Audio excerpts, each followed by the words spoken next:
When I figured it out, I said out loud, like, no, they didn't. They did not do this. No, they didn't. I couldn't believe it. Has anyone brought this up? I don't think anybody's noticed this.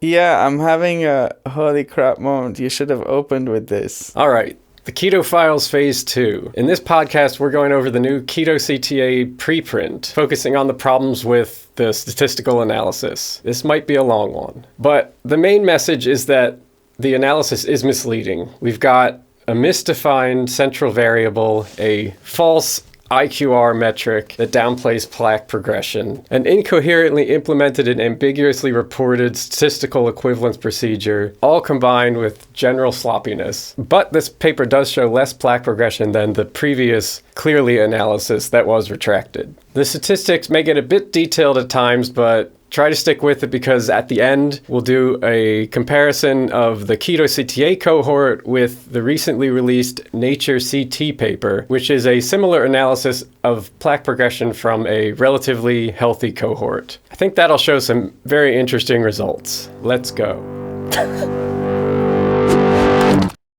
The most bewildering thing about this is that you actually got me excited about this whole saga. Really?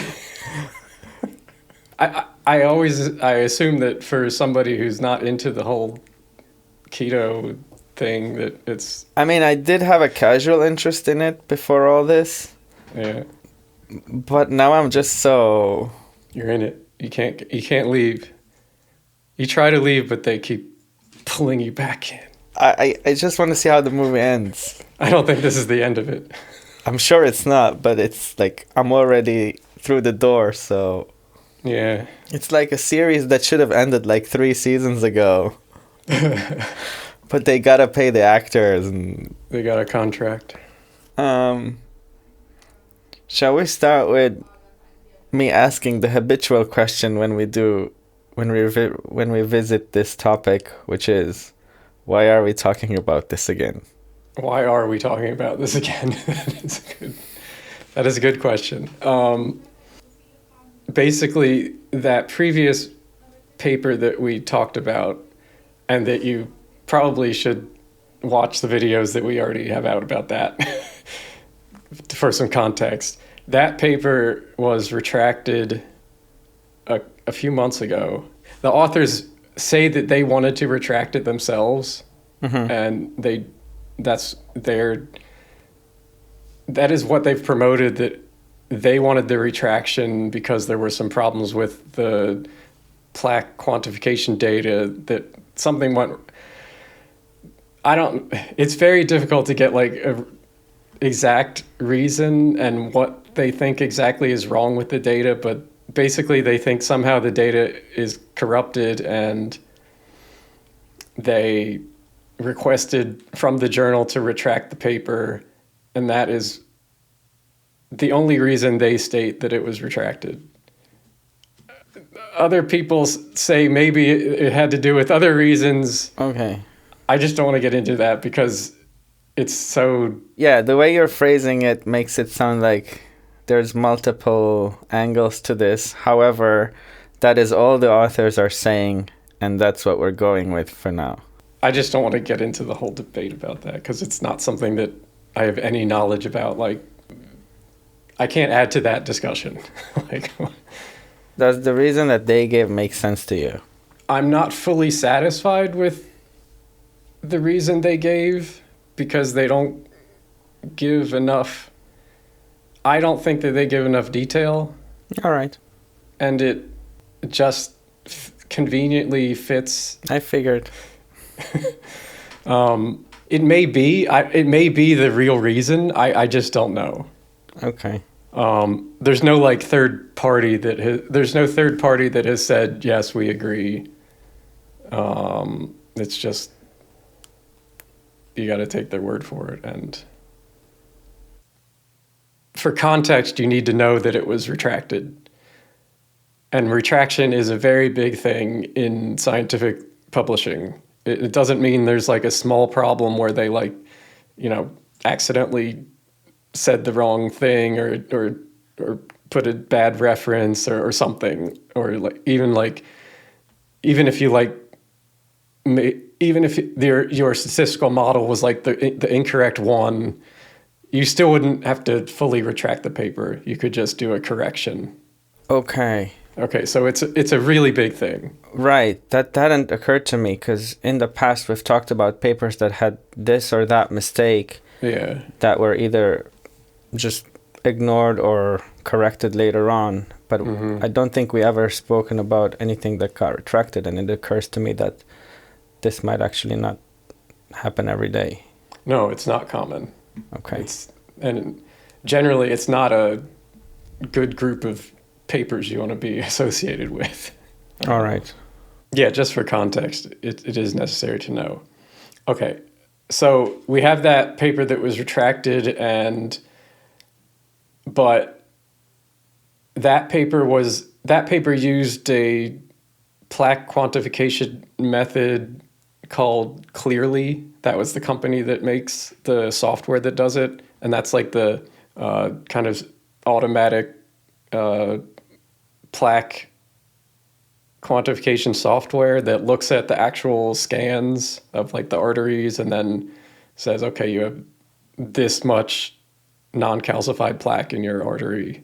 Okay. And the new paper that we're going to talk about just uses a different plaque quantification method from a different company. Okay, so they have already republished something from a different company. Yes, actually 2 different companies are in the same paper. And none of them are the Clearly one. No, it's called Q-angio and heart flow. And the Q-angio one is like the pre-specified method that they said they were going to do in the study design. Do I understand correctly that they did not redo the experiment, they just took the scans and ran them through a new software? Exactly, yeah. Okay. And I'll actually go over that specifically. Just to do a recap, as far as I remember, all the problems that you went over, that you found in the previous paper, this wouldn't address any of them. Well, no, it could because the data's different and they hopefully wouldn't make the same kind of mistakes in reporting the data. I guess we'll find out. But we'll find out.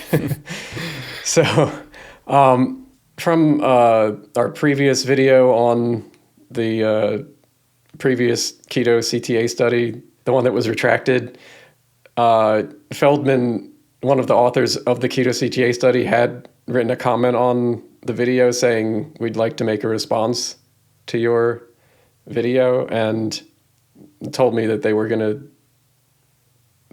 create one, and I haven't seen any response, and that was maybe 2 or 3 months ago. Mm-hmm. But if they want to make a response also to this one as well, they could just combine it together. So that would be good. I'd be very interested. I would be interested in seeing what they have to say. Yeah. Especially the statistician.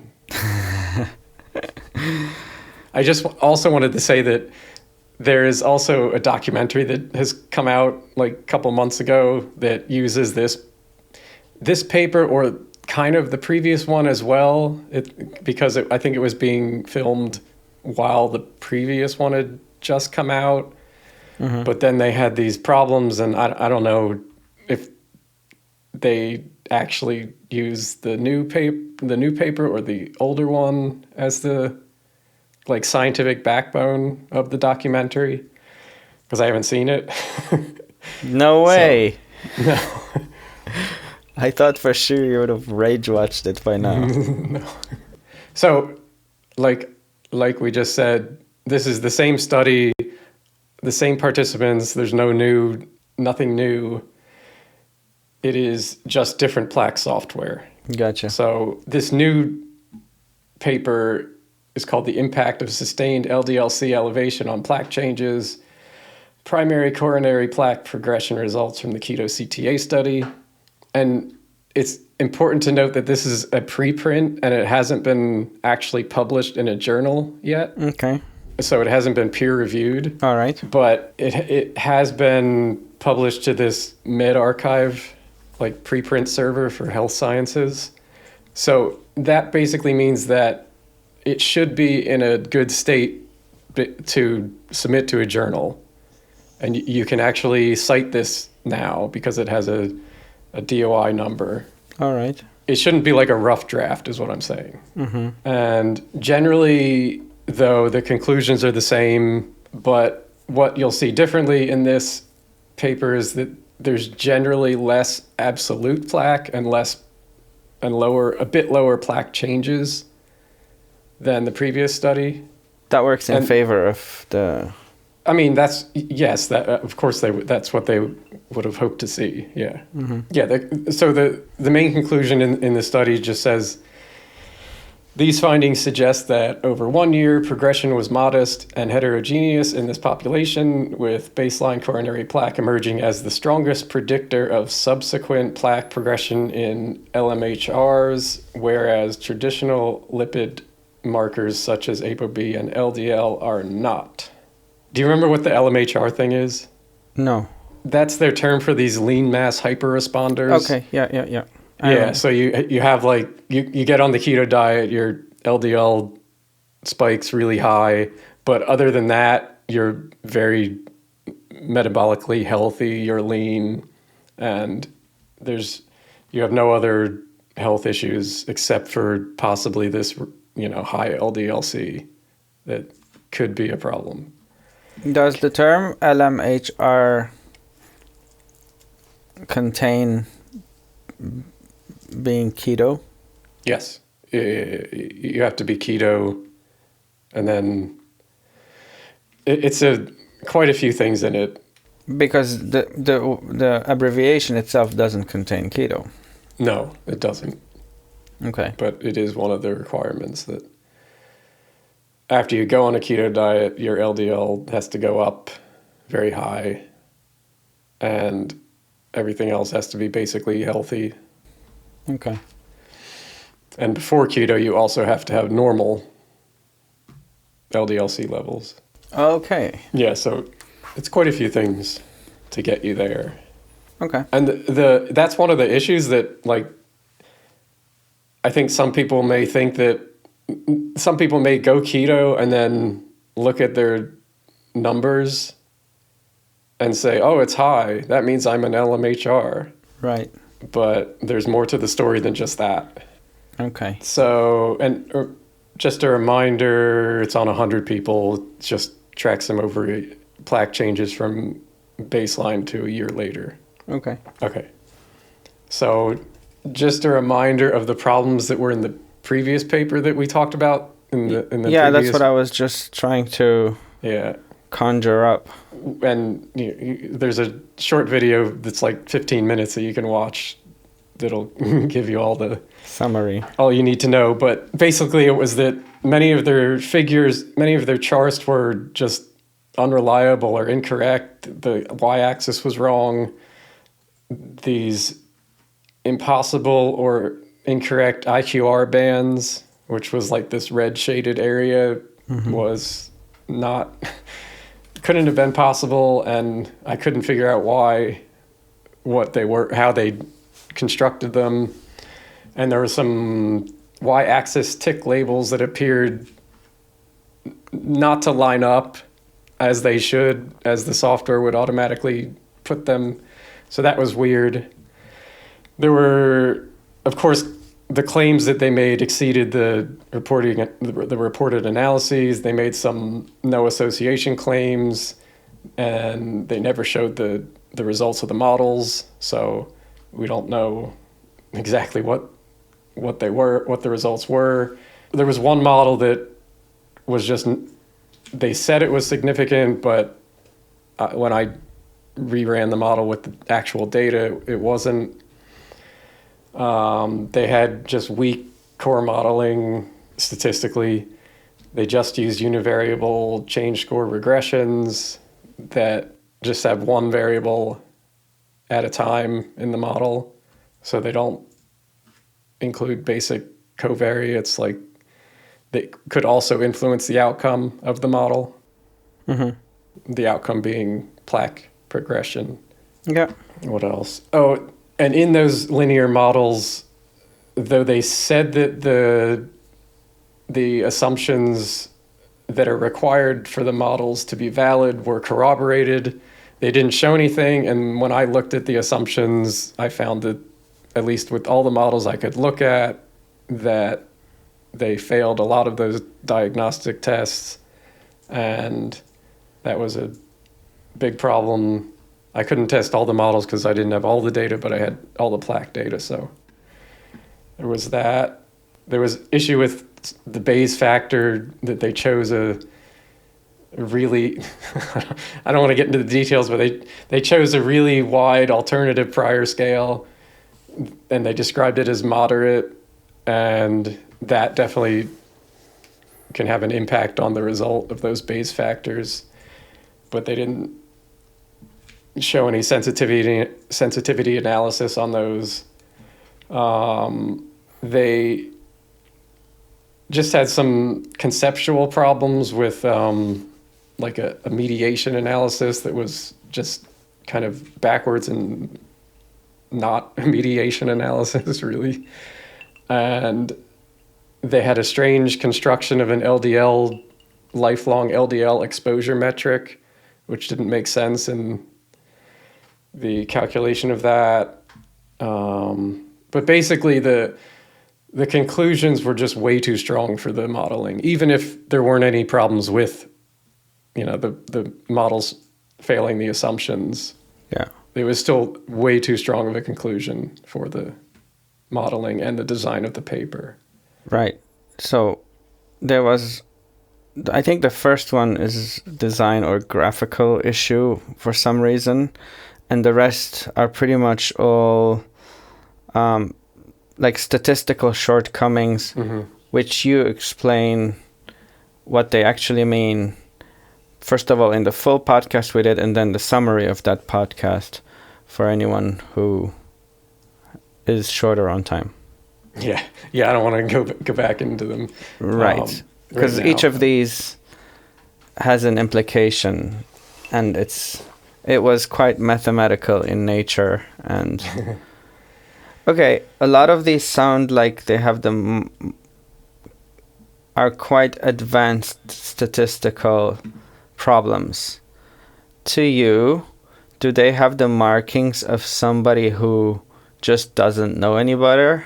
Or would it take like meticulous planning to get all of these wrong? I see what you're asking. I will answer in that these are not difficult or advanced problems. This is statistics first or second year. Like, this is really basic stuff. Okay. This is the models they use are the simplest models, like the simplest linear models that you can use, really. There's no, you would teach this in your first statistics class. Okay. All right. So this new paper, which I'm going to call the preprint, just to, differentiate it between the previous paper that was retracted. What's wrong with new paper? I don't know. I just have called it preprint because I just want to be clear that it's not in a journal yet. Okay. So. Oh, don't they have reputational damage now? And shouldn't they struggle to be published? That is possible, yeah. Okay. Okay, so the new preprint uses the pre-specified method called QAngio, which is the new method for plaque quantification. But the same statistical framework and methods are used in the paper to analyze that data. They do add this additional null supporting method called TOST, which we'll get into a bit. That's on top of the Bayes factors. So they add another method to support their no association or LDL and ApoB don't predict plaque progression. Mm-hmm. But the conclusion is the same thing, that ApoB and LDL-C don't predict plaque in this population.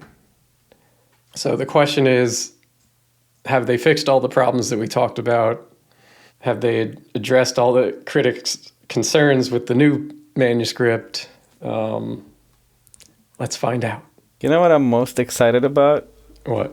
To see if they fix the grid, because that's like a clear tell. Oh, the y-axis lining up? Because to me, like every other statistical problem, you're like, that violates or doesn't. But that's like a clear black and white.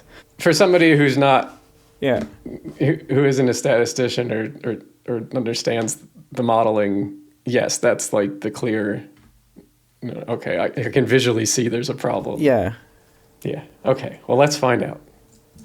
Actually, let me pull up the study just for a second. So you'll see it's not formatted as nicely, Mm-hmm. but it's still a proper study. You would submit it to the journal as is, like usually. Okay. So this is what's gonna be published. Possibly. I mean, they of course could change it. But you said that it's not a draft. No, it's not a draft, but the journal often will say, okay, we think you need to change this a bit, or, maybe reformat or whatever. Okay. And every journal has a specific format that they like to follow, and you'll probably have to do some changes at least. All right. The way I've laid out this, I guess, presentation is that I will go through all the technical issues that I've identified and then summarize them at the end, and then kind of I'll do a more interpretation of the study and what we can learn from it, actually, even given all these problems. Okay. And then I'll do a comparison with a different study that actually just came out a few weeks ago about similar plaque progression, but not in the keto diet. All right. So I thought that could be interesting. And that study is called Nature CT. So that'll be interesting. And yeah, so let's go. Okay. All right. So let's first talk about the central variable in the whole paper, which is LDL-C exposure. It's basically what they are inputting into the model to predict or associate with plaque progression. Right. And it's, of course, in the results and the conclusions and in the discussion and what we've been talking about, neither ApoB levels nor cumulative LDL-C exposure predicted plaque progression in this population. So I'm just reiterating that this is the main variable in the study. There is ApoB there too, but Wasn't the original title ApoB does not predict plaque or something along those lines? yeah. So the previous study was called, well, the first version was plaque begets plaque, ApoB does not. Then they changed it to plaque predicts plaque, ApoB does not.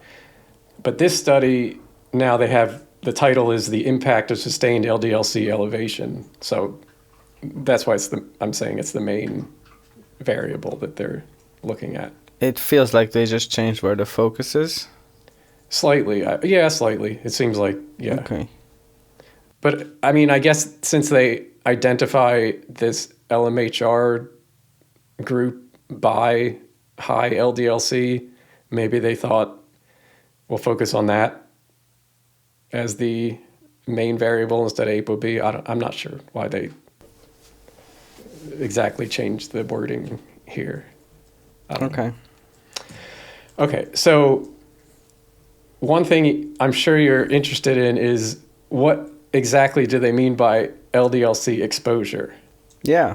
Because in the previous study, they had some calculation for LDL-C exposure, which was it was rough and crude, but it kind of made sense.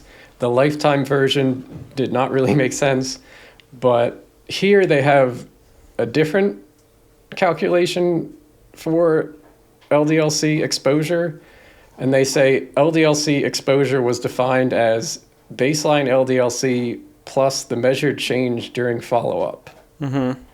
So they have LDL-C at baseline. Yeah. So when they do the scans, I guess, for the baseline. And then 1 year later, they have another LDL-C test, and they get the result there. And so they've defined exposure as baseline LDL-C plus the measured change during follow-up. Yeah, it sounds a bit strange, because in the literature, exposure usually means something cumulative over time. Yeah. Like LDL-C level integrated over time, like years, and it's usually expressed as like milligrams per deciliter times years, or area under the curve, the LDL-C versus age curve. So it's not just like, it's generally not like one value. Here, actually, if you look at the math, this actually is just LDL-C at follow-up. So it's LDL-C at the 1 year mark. I have a equation, simplified equation. So they define LDL-C exposure as baseline LDL-C plus the change in LDL-C. Right. Okay. And basically, it just cancels out. Comes down to that basically LDL-C exposure is follow-up LDL-C. Okay, that feels very wrong. It is wrong to call it exposure. I don't know, like, it's fine. Like, if they want to use LDL-C at follow-up, fine, but, like, call it LDL-C at follow-up. Don't call it exposure. Just as a revision for me, I'm under the impression that LDL-C at follow-up would not be a good predictor of how much LDL-C you've been exposed to throughout the year. Well, yeah, and there's no... Because this isn't like plaque. No, it's a one value. That can vary. I don't know if it's day to day, but... It can vary. Oh, yeah, it definitely varies all the time, a little, for sure. Yeah. Okay, so they just measured it... They measured it baseline 1 year later. And basically 1 year later is what they end up calling exposure. Which is... Fascinating. Fascinating. Yes, it is fascinating. And it is strange that they, in the previous study, used what you could call exposure. Like, it was a rough calculation, but it was what I would say is more like an exposure metric. How did they do it previously? Okay, previously, LDL-C exposure on a ketogenic diet was calculated by summing the products of the reported days on ketogenic diet prior to study commencement and baseline LDL-C on a ketogenic diet plus the study follow-up days by their final LDL-C. So it's kind of strangely written, but they basically are multiplying the number of days times the LDL-C amounts and adding those up. All right. Which is, that is what you could call is a normal way to define exposure. Why would they change this? I'm not sure. I really don't know. I'm not sure why they would change it as much as they did and why they would change it in that it just means follow-up LDL-C. I don't know. I really don't know. Okay. It's unclear. All right. So I will say that the central paper in the central variable in the paper is misdefined. Like, it's not really exposure. It's LDL-C at follow-up. Mm-hmm. And exposure does sound like exposure is like a more precise measurement in how much LDL-C you've been exposed to over time. It's not that it's like totally wrong, it's just that they call it exposure, which is the problem.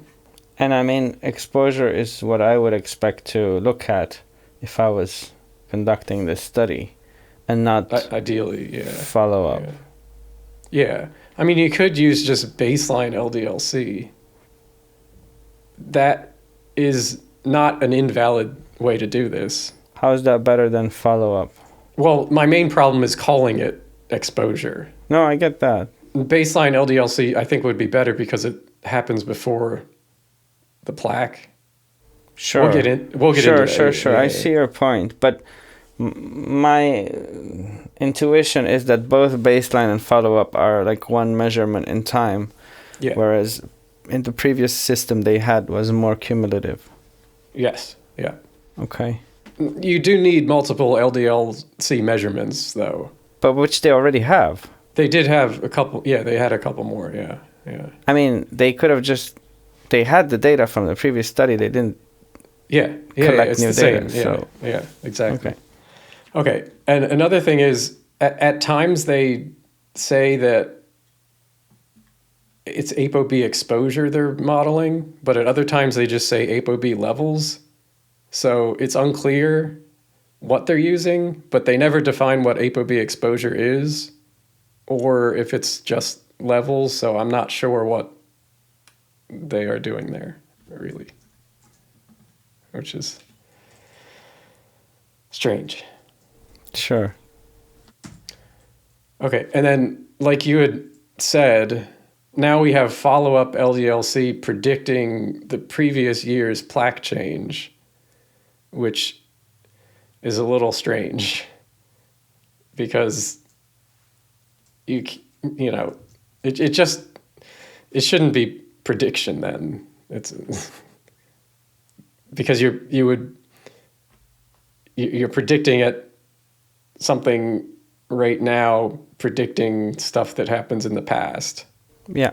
So it's just now it becomes like a wording issue where the predictor's like measured at the end of the interval used to define the outcome, and that's not really a prediction. Am I getting this right that from the 100 people, whether or not there's an association to their plaque change is going to be very strongly dependent on what they ate in the last couple of days? It will have some effect, but generally if your diet's relatively similar, you're going to have somewhat similar values. I mean, that's something you can't get around. I mean, that happens with any kind of test like this. You are supposed to fast before the test, which helps reduce those problems, but it doesn't totally eliminate. Okay, but that's something. It's something, but it's still, your diet still affects the plaque value, of course. Uh-huh. The fasting is more for if you have 10 eggs and then you go take a LDL-C test, it's going to affect that. Yeah, I didn't know if there was any control over that. Basically. Yeah, it's to make the test has to be reliable, so they have to have a procedure where everybody's supposed to follow the same thing. Where, you're not supposed to have food in your stomach, and okay, it's just. I mean, it's something. Yeah, but you'll always have variation in that kind of test. That's why often you don't want to just go by one measurement at one time and never test again with something like this. Exactly. Okay, so they are using predict in their language, but it really means just statistically associated with plaque change.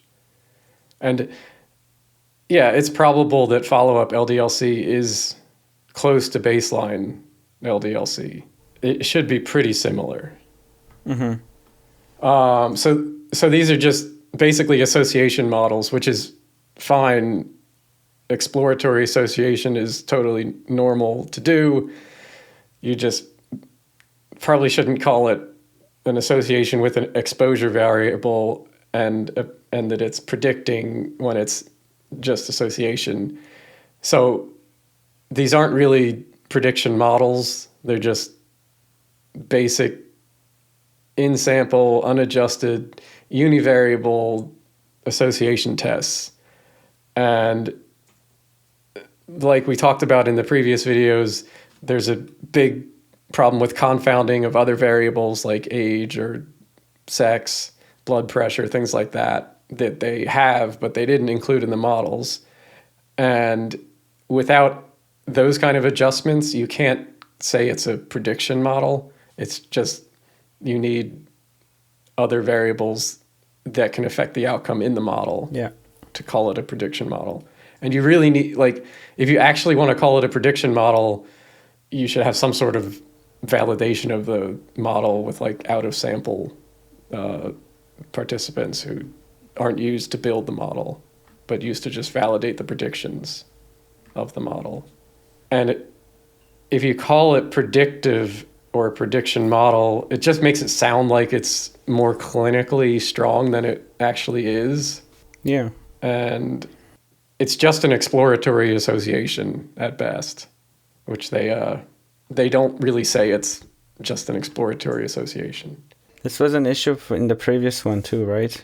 Yes, this was an issue in the previous one and even stronger. Like they did tone down the plaque predicts plaque, ApoB does not. They toned down the language a little bit, but they're still calling it predictive. So, and you can use predictor to mean like the variable in the model, but because they're making such a strong claim that, like this is going to change how we should look at risk in this group of people, you should really build a much more robust model, which they haven't done. Yeah. Okay. Move on. Yeah. This next section will be, I can see how you would think that this first section is a bit me just quibbling with language and, it's not a big deal. I didn't think that. Okay. Well, that's good. I'm sure some people will think that. But I think the next section will be a lot more interesting, I'll say. Blow my mind.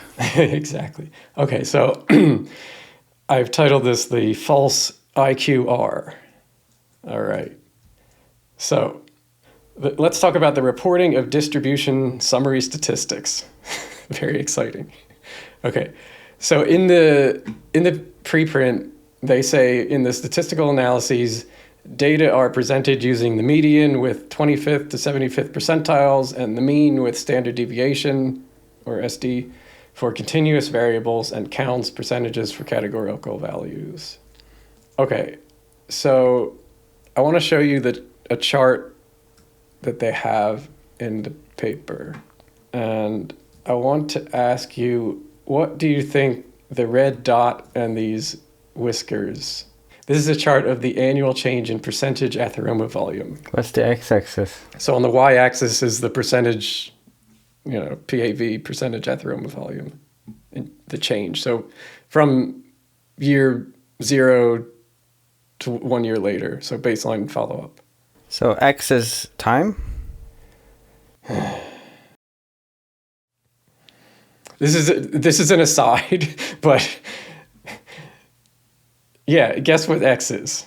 It doesn't look like it's time. I mean, that wouldn't make sense. Okay, so this is an aside in me complaining about the presentation of this data. The x-axis here is meaningless. It is just a random, it's called a jitter. It's like randomly spacing the data points out. Okay, so fair that they're enough. not on top of each other. So basically, every dot is a participant. Yep. Mm-hmm. And this is how much their atheroma changed. Right, in 1 year. And the x-axis doesn't mean anything. It's hard to see the distribution, but yeah. I mean, the red thing could be, I would assume it's average. or median, and the lines are 25%, something like that. Yeah, good guess. All right, I will tell you, but it's going to take a little journey to get there. Okay. Okay, so I just want to, so keep that in mind, but I just want to go through quickly. So if somebody doesn't understand what this 25 to 75th percentile means compared to the mean and standard deviation. So this will just be a quick review. So you can skip it if you understand these, what Q1 and Q3 and IQR means. But basically, why do we present data using both the mean and standard deviation and the median with the 25th to 75th percentiles? So if we just have mean and standard deviation, that's fine if the data is approximately normal or a symmetrical distribution. So like, the normal bell curve that you often see. Because the standard deviation is just one value. So if you do plus or minus one standard deviation, it's symmetrical around that mean. Yeah. And if the data isn't symmetrical, like you would see that this data doesn't appear symmetric. I mean, maybe if they... It's a bit hard to see, but yeah. But you can see that more of the data is around this area and less of it's up here. But from the part where more of it is, you don't see the same thing on the other side. Wait, I'm trying to map it in my mind. I have a visualization of it that'll show it. Yes, better. please. Yeah, okay. So, and just to talk about the median and the 25th to 75th percentile, that's better for skewed data that's not symmetric around the center. And the 25th and 75th percentiles just means that the 25th one, 25% of the data points are below that value, and the 75th one, 25% of the data points are above that value, or 75% are below that value. Same thing. Mm-hmm. Okay. Those values of the 25th and 75th percentile would not be equally spaced from the median if the data is not symmetrically distributed. Yeah. Right. So if the data is not symmetric, you'd usually just report both of the mean and the mean and the standard deviation and the median and 25th to 75th percentiles. But of course, it's better just to show the distribution. It's easier. Okay, so this is the normal distribution with a mean of 31.49 and a standard deviation of 31.52. And so that means that the plus or minus one standard deviation from the mean goes from negative 0.02 to positive 63.01. Does that make sense? So it's this red shaded area is where it covers. Yeah, I'm just wondering why you chose very poor numbers. Yeah, you'll see. Okay. Very poor numbers. Okay, and just to explain, the x-axis, the horizontal one, is just whatever value we're looking at. So it could be plaque changes or LDL-C or whatever. And then the y-axis here is just the density of values. So like there's more data points in the middle here, and then as you go higher, there's fewer and fewer. Yeah. That sort of thing.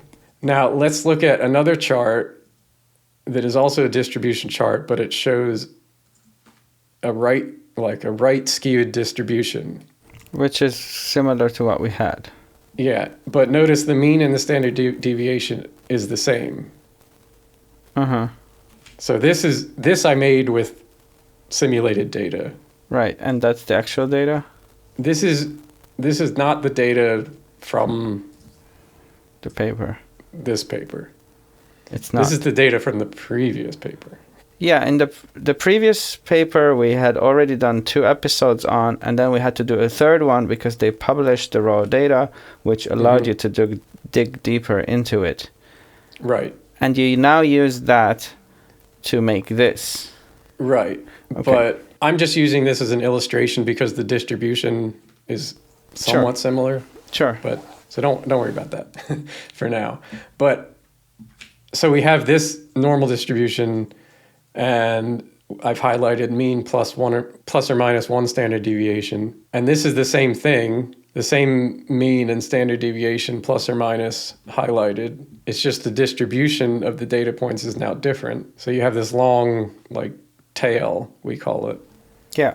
Only higher, only the higher values. Yeah. So this is the same data, but now we're showing the median, which is right here, which is 18.85. And I also have Q1 and Q3, which is 25th and 75th percentile shown. So that's Q1 here and Q3. And you can see that it's not symmetrical around the median. This is just an illustration of why we want to report these Q1 and Q3 values if the data is not symmetrical.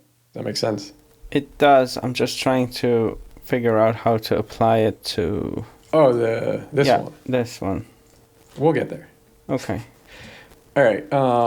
Okay. So I mentioned the IQR range. Well, I didn't really mention it, but I have the IQR right here. So that's just the interquartile range. It's just the range from Q1 to Q3 of the data. All right.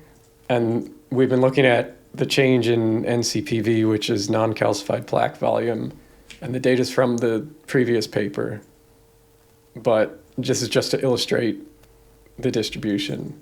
I don't have the data to the preprint, unfortunately. Okay, so we have the mean, we showed that, and we have the median, and we just get the 25th percentile. So the median is 18.85. The 25th percentile is 9.28. So that means that 25% of the data points are below that value. Yeah. And in the 75th percentile, it's the same thing. 25% are above that. Yeah. Or 75% are below that. And the median, of course, is just the 50th percentile. So.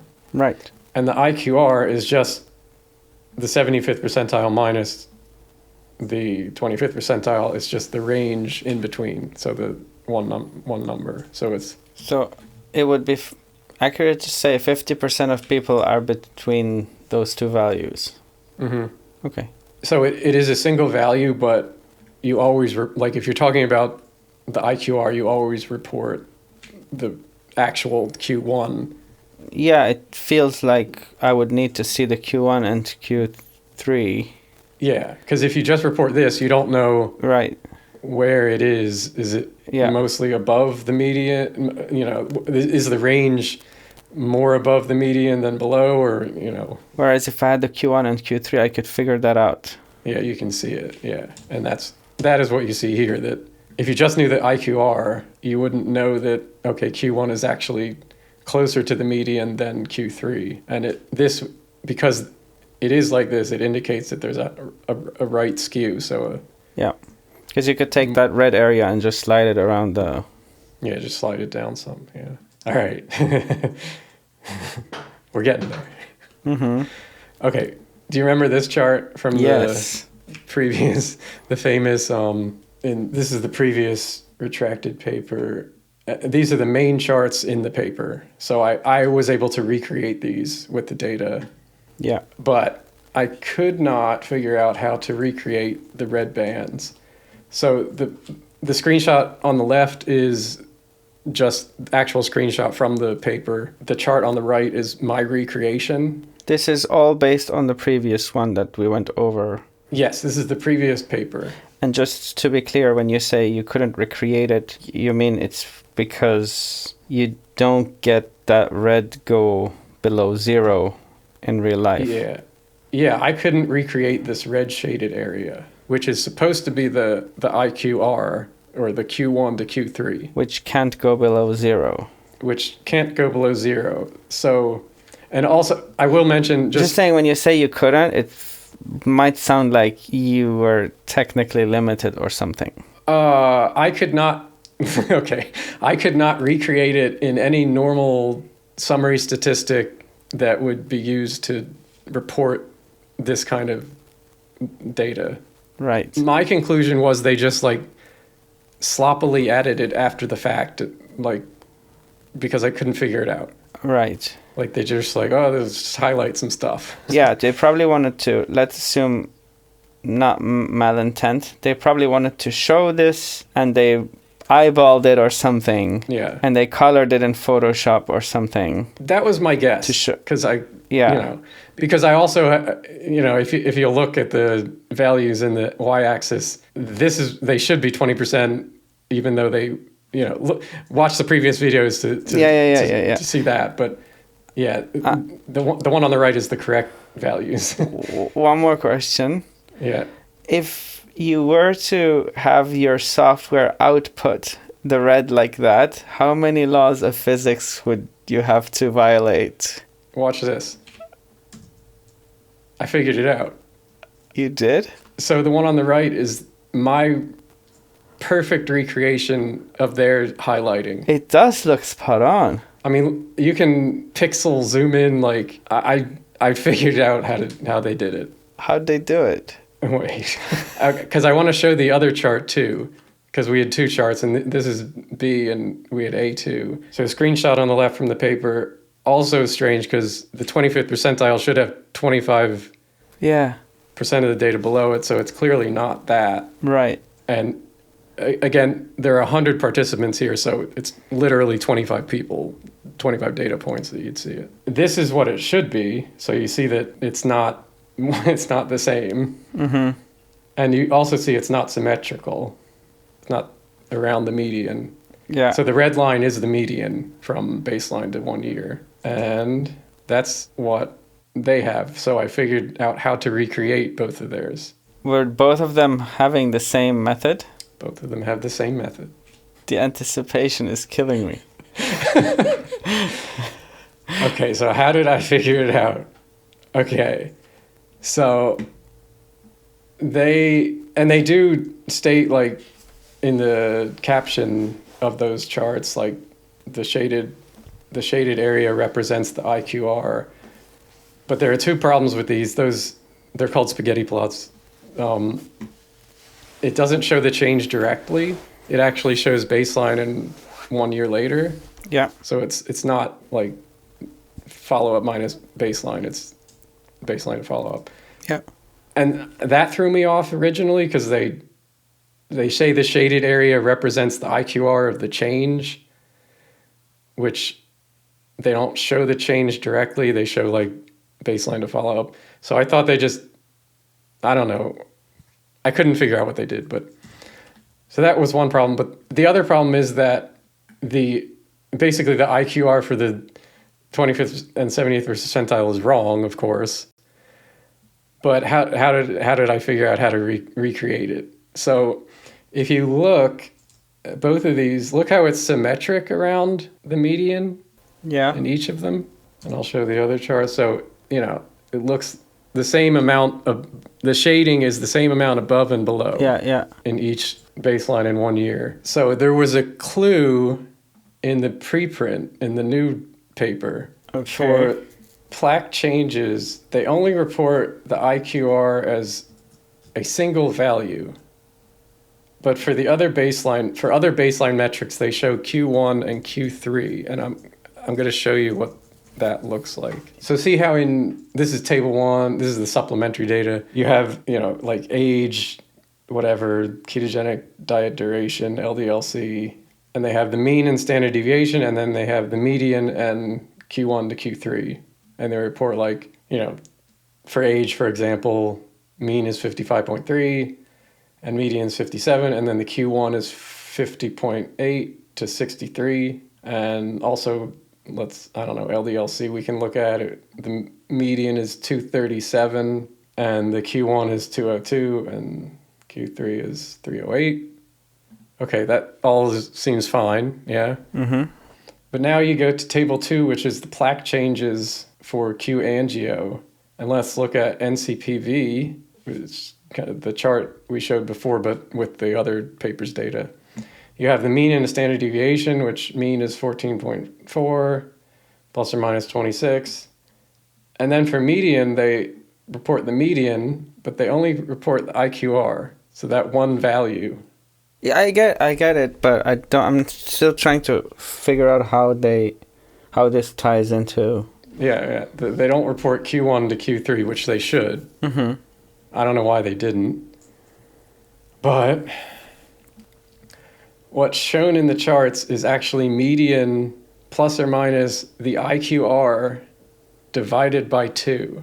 Oh. And that's why it's symmetric, because they take that IQR range, divide it by 2, add that to the median or subtract it from the median. That does feel like it should be like first year statistics. That's how they get this. And that's how you see it's below 0 in these charts. So they don't know how to do it? Okay, you what did you just say? You just said, do they not know how to do it?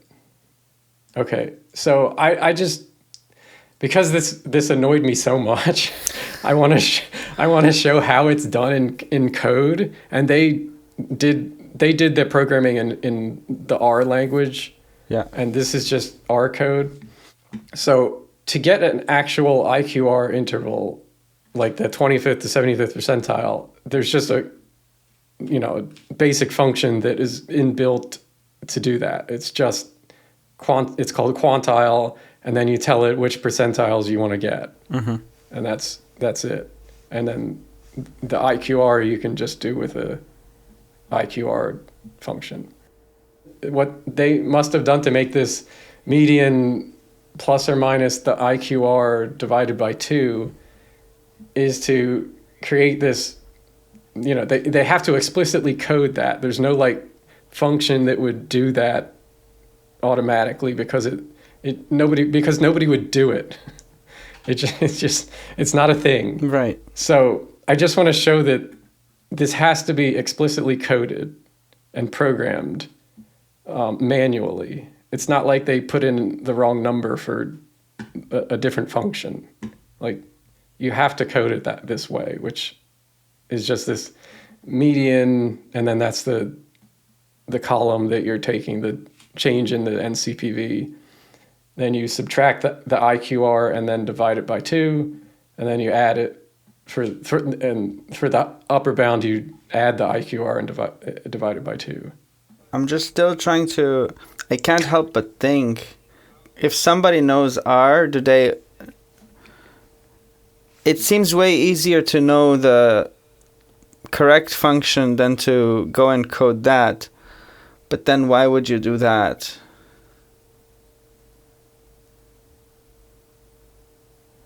That's a good question. But I'm also failing to see how that would prove any point. Okay, here is a visualization of the issue with that.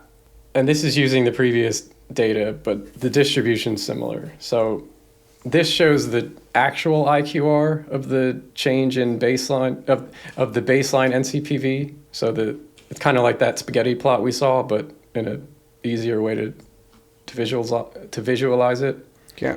This is the true IQR. So the Q1 is right here, 15.47, up to Q3 is 102. That's here, and I have that highlighted. And now I'm going to show you their version of the IQR. Yeah.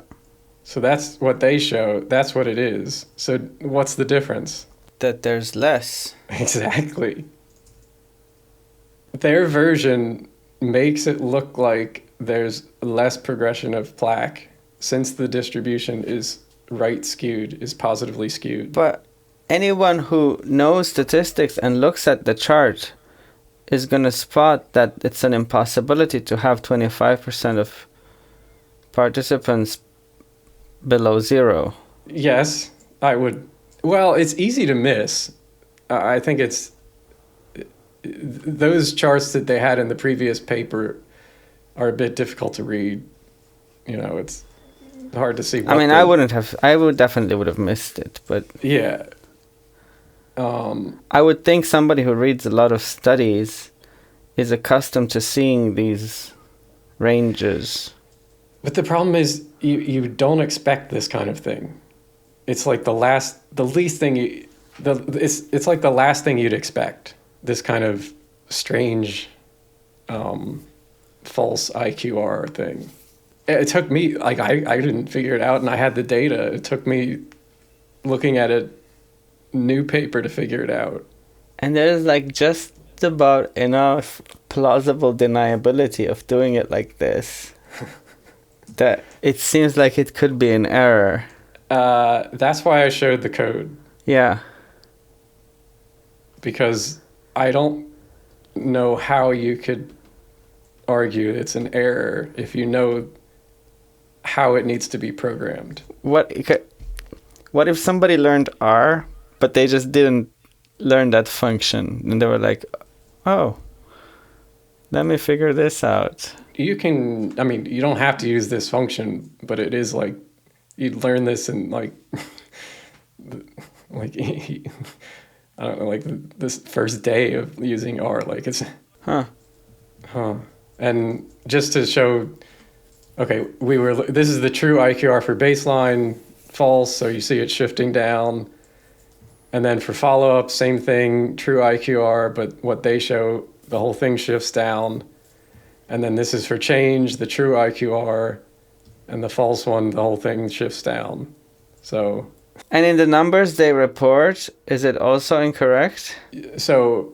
They don't report them, right? Okay. In the new paper, they don't report Q1 or Q3. They just report that. Okay, could you go back to the paper? And the values above for Q1 and Q3, are those calculated correctly? Yes. Well, I assume they are. I mean, because they are not symmetrical. You can see that. Okay. So they know how to calculate them.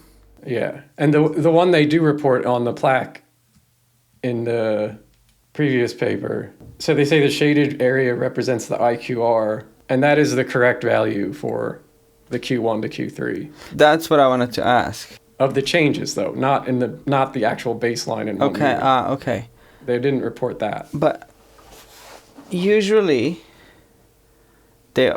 you don't just eyeball the chart, they also report the numbers. Of course, they should report the numbers, yeah. Have they done that? They haven't done that in the new paper. They only report the IQR as a single value. They don't report Q1. Not Q3. Even outside this table, not anywhere in the paper. They report like a subset with this IQR here.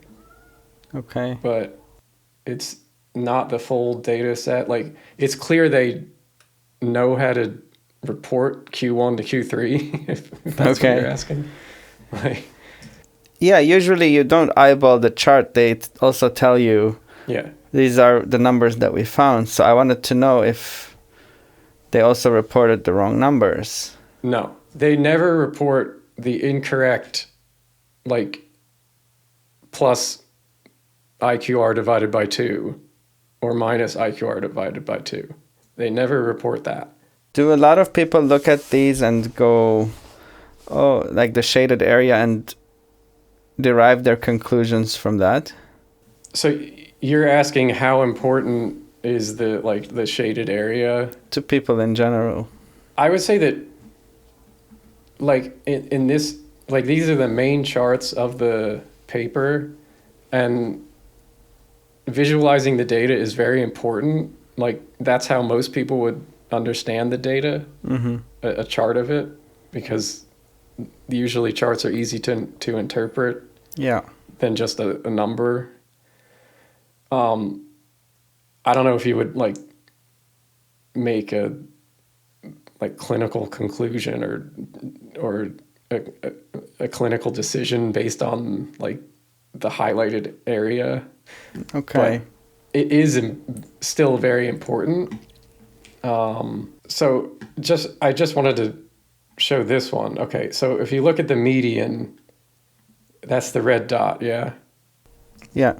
And we're looking at PAV, so that's 0.2. And you can look, that looks like about 0.2 because this line is 0.5, right? Yeah. Now that you know it's IQR divided by 2, so if you do this, 0.8 divided by 2 is 0.4. So 0.4 plus 0.2, which is what I'm saying the upper bound would be. Yeah. So that would be 0.6. Right. Does that look 0.6 to you? Yes. And then the lower one would be just 0.2 minus 0.4. Yeah, Does that look like negative 0.2 to you? pretty much. Yep. And you can clearly see that's symmetrical. Yeah.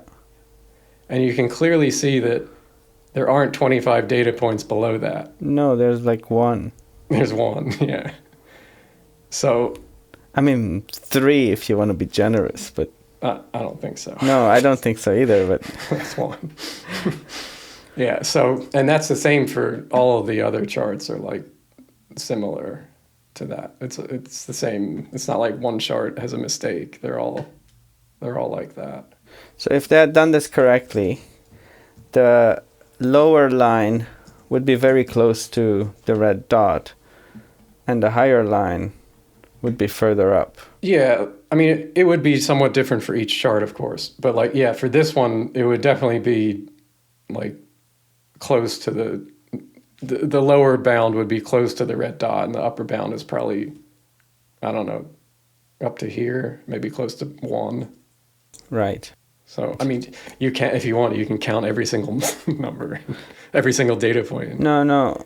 But what I want to reiterate is, had the numbers actually been what the red dot and whiskers are implying that they are, they would be far more in favor of a ketogenic diet, not predicting plaque. I wouldn't say predicting, but they would just show they're not showing Q1 to Q3 interquartile range.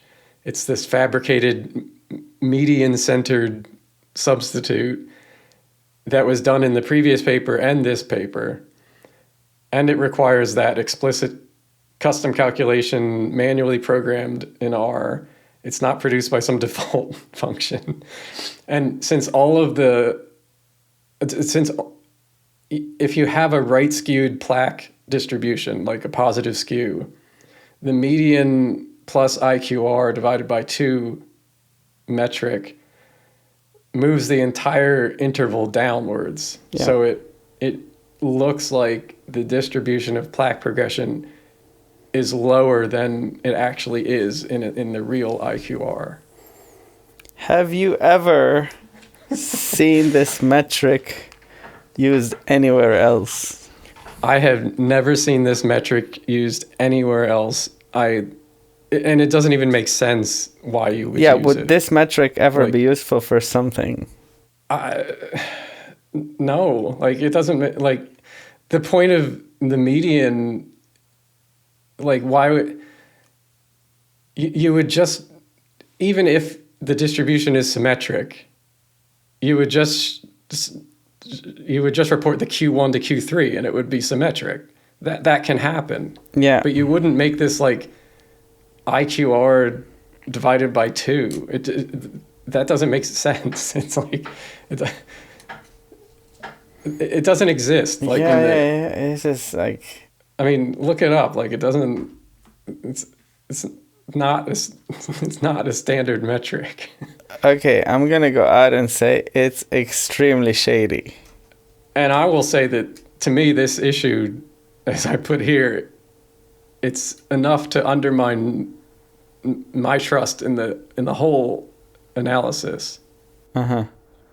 I know some people might look at this and be like, it's just a little, shifted down, like, No, this feels intentional. I cannot come up with a plausible explanation that explains this in a way that it's not purposeful. Sorry for that. You know what I mean? Yeah. Because it is misleading. It's literally misleading to, like, it's a misleading visualization. In their favor. That's always happens to be in their favor. Has anyone brought this up? I don't think anybody's noticed this. I mean, you'd really have to be a strange person to look this stupid. But it just bugged me so much. Like, why can't I recreate this? It's so And then when I figured it out, I said out loud, like, no, they didn't. They did not do this. No, they didn't. I was like, I was so I couldn't believe it. But okay, I just wanted to actually show what the paper says about those charts, like the legend. And just the legend says, for example, figure 1 is the annual change in primary secondary outcomes with Q angio. And it says literally the red dot illustrates the respective median annual change and its whiskers, its interquartile range. So that is not true. Whiskers there is supposed to be the interquartile range, which everybody knows is Q1 to Q3, but that's not what it is. Yeah, I'm having a holy crap moment. You should have opened with this. I also want to just remind everybody that this is plaque and arteries. Like, it's not like just looking at some inconsequential values. Like, it's literally stuff that leads to heart attacks. So given the importance of this, it's like, how could they not just report these values as you would normally do? It just, you know what I mean? Yeah. It was so surprising. And I'm not one to like, I wanted to be totally certain about this before I said anything. I know. Like, I've gone over this a million times, and once I figured out that IQR divided by 2, everything just, the visualization was perfect. It made total sense. I don't want to be alarmist, but high plaque leads to heart attacks. Yeah, of course. And people are following this study who are very passionate about their health. Yeah, and that's great. They should have a accurate reporting of the data, and this is not. It's not. Hence the alarmist part.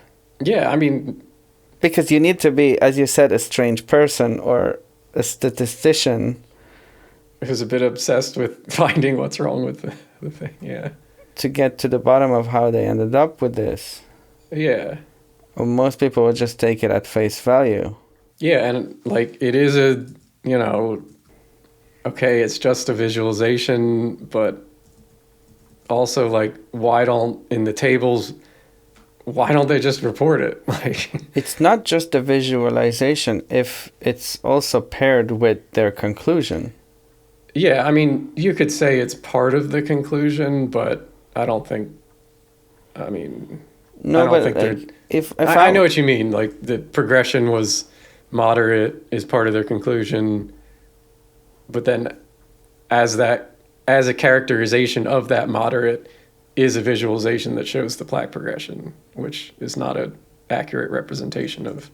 Me looking into a study is going to read the conclusion. Mm-hmm. And then scrolling up to look at some charts. Yeah, charts are important. And reporting the data properly is important too. But... Sure. Okay, I also want to just mention that all my code will be available on GitHub, so you can look at it, and if you want to recreate the chart yourself, you can. As always. As always. Has anyone followed your repo? I think people have looked at it, but I don't think they've actually cloned the... Not many strange people who want to... There's a few out there. Okay. Okay, the next thing I want to talk about is the Revascularization Event. What does that mean? Good question.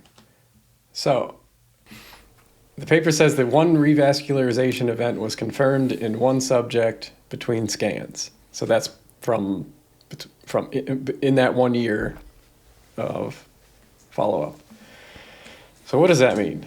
That means a procedure to restore blood flow to the heart, like a coronary stent, So it means like the doctors think you have plaque, your arteries are closing up, so they, put something in there that increases the artery.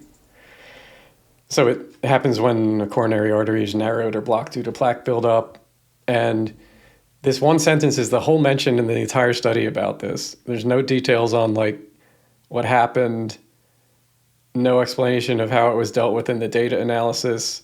Some of the metrics reported say n equals 100, which number of participants. Some say n equals 99. Mm-hmm. One of them says 95 participants in the heart flow analysis. I don't know why it's 95 and not 100 or 99. But all of the supplementary tables, like the ones we were looking at, say 100. Even the modeling tables, this is the modeling table here. It says n equals 100, n equals 100. So I don't know. It's just very poor reporting in what happened with that. But at most, this will make 1% difference. Right. It's just, you should report the numbers correctly. Like, I mean, we're way past that after what you just showed us. Well, remember what this is, though. Right. Right. So it's just not reported enough. And like, I don't know. Like, also the fact that it happened is a interesting thing. Yeah. But I mean, how often does that happen? Yeah, you can't make too much of like one event. Yeah. Even if it's like a 1 in a 10,000 event, the fact that it happened once doesn't mean much. It could just be luck. Mm-hmm. However, if it had happened in, say, a vegan study, you'd think the keto type people would be all over that. Right. But at least they reported it. But strangely, they didn't report it in the previous paper, which I don't know. Unclear why. Right. This is the first time it comes up. Yeah. And it clearly happened before that paper was published, of course, obviously. So, I don't know. Okay. So, next section. A sincere oversight. Okay, so in the first sincere oversight, in the previous paper, the percent change in NCPV was the primary outcome. But the result wasn't reported numerically in the paper. There's a lot of, complaining about this on social media. And also in a letter to the editor to the journal. And an author of the paper disagreed, but then eventually supplied the missing value on social media. And he said, first, I have to disagree. We did. It's highlighted by size, color, and within confidence bands. And if you'll recognize that chart, that's what they did. Is that the author's post? One of the authors. Uh-huh. Yeah, so they said it's highlighted by size, color, and within confidence bands. Now, those aren't confidence bands, but whatever. As we've just established. Yeah. I mean, they're not, even if they were 25th to 75th, right, you don't call them confidence bands. Okay. That's not what they are. But then eventually he did actually give the value, fine, and then later in a response to the letter to the editor in the journal that published the paper, they said that was a sincere oversight, not intentional selective reporting. Mm-hmm. So, okay, that's fine, but it's kind of strange not to report the main outcome numerically and just say, oh, we showed it visually. That's what I was saying earlier. You don't just eyeball the chart. Yeah, you can't, you can't disagree with that. Like, they should have just reported the number. It's very strange. So in this paper, there's another possible sincere oversight. They say neither ApoB levels nor cumulative LDL-C exposure predicted plaque progression, but neither ApoB exposure during the study nor LDL-C exposure was predictive of changes in plaque. Okay, so ApoB is clearly one of the main central things to the paper and its conclusion, because they're saying it's not associated or predicting plaque progression. They don't report the model anywhere in the paper. So they have a supplemental table with the models, all of them. Yeah. They don't have the ApoB model here. And like that's the second most important model that they talk about, and it's not reported. And they don't report the results like anywhere else in the paper. The most important being the LDL-C one? Yeah, I think arguably the LDL-C is the LDL-C to plaque. This one, the total LDL-C exposure. And that one's reported? That's reported, yeah. That's here. Did LDL-C exposure predict plaque progression? I guess not. Not in their model, no. Right. But the point is that they don't report any of the ApoB models. Right. Which is weird. A very big oversight if that's your second most important model in the whole study. Right. Like, where is it? It's very strange. Even stranger that they reported one but not the other. Yeah, and they report other models like that they never talk about in the paper. They never talk about this days on keto diet model. Yeah. But they report that. They don't talk about this change in LDL, which is weird anyway. But it's very strange. Anyway. Okay. All right. This is the next big section of the paper. I'll try to go fast. All right. Because there's some. Okay. So I mentioned in the beginning about this TOST procedure. So let's talk about this incoherent TOST procedure, as I've named it. So what is it? So they say in the study, to further support the association between LDL-C exposure and plaque change was negligible, we conducted a two one-sided test, or TOST, two one-sided test, procedure for hypothesis equivalence on the regression slope. Okay, I'm sure that's clear. This is going to be a bit statistical, so you don't need to understand all of it. Okay. I just want to kind of set up, give an understanding of what the test is supposed to do. So it's a method to test equivalence, and it's just in statistics, it's two separate one-sided t-tests on the upper and lower equivalence bounds. So it's used when the goal is to show that an association is too small to be clinically or practically meaningful. Does that make sense? Okay. In this regression where you're fitting a line to the data, TOST is applied to the coefficient slope, so how steep that line is. Like if we're just looking at the X versus Y chart. Mm-hmm. And it tests whether it falls within a pre-specified equivalence bounds. So like say you have this slope, and is it fit, in between these bounds that you set up previously before you actually look at the results? Does that make sense? Somewhat? Somewhat. Okay. So before you run the test, you define a range of slope values that would be considered practically or clinically negligible.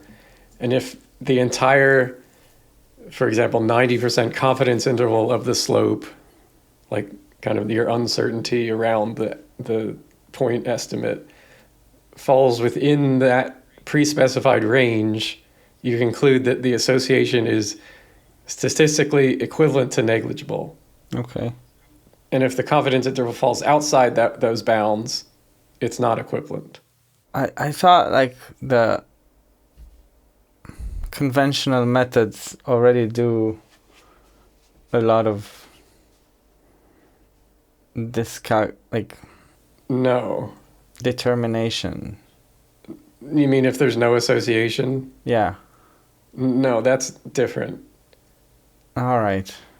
This is a statistical thing that is probably, I just don't want to go too far No, down that okay. explaining. But it's basically it's different from looking at the p-value for an association. So the standard regression model that you're thinking of says, is the slope different from 0?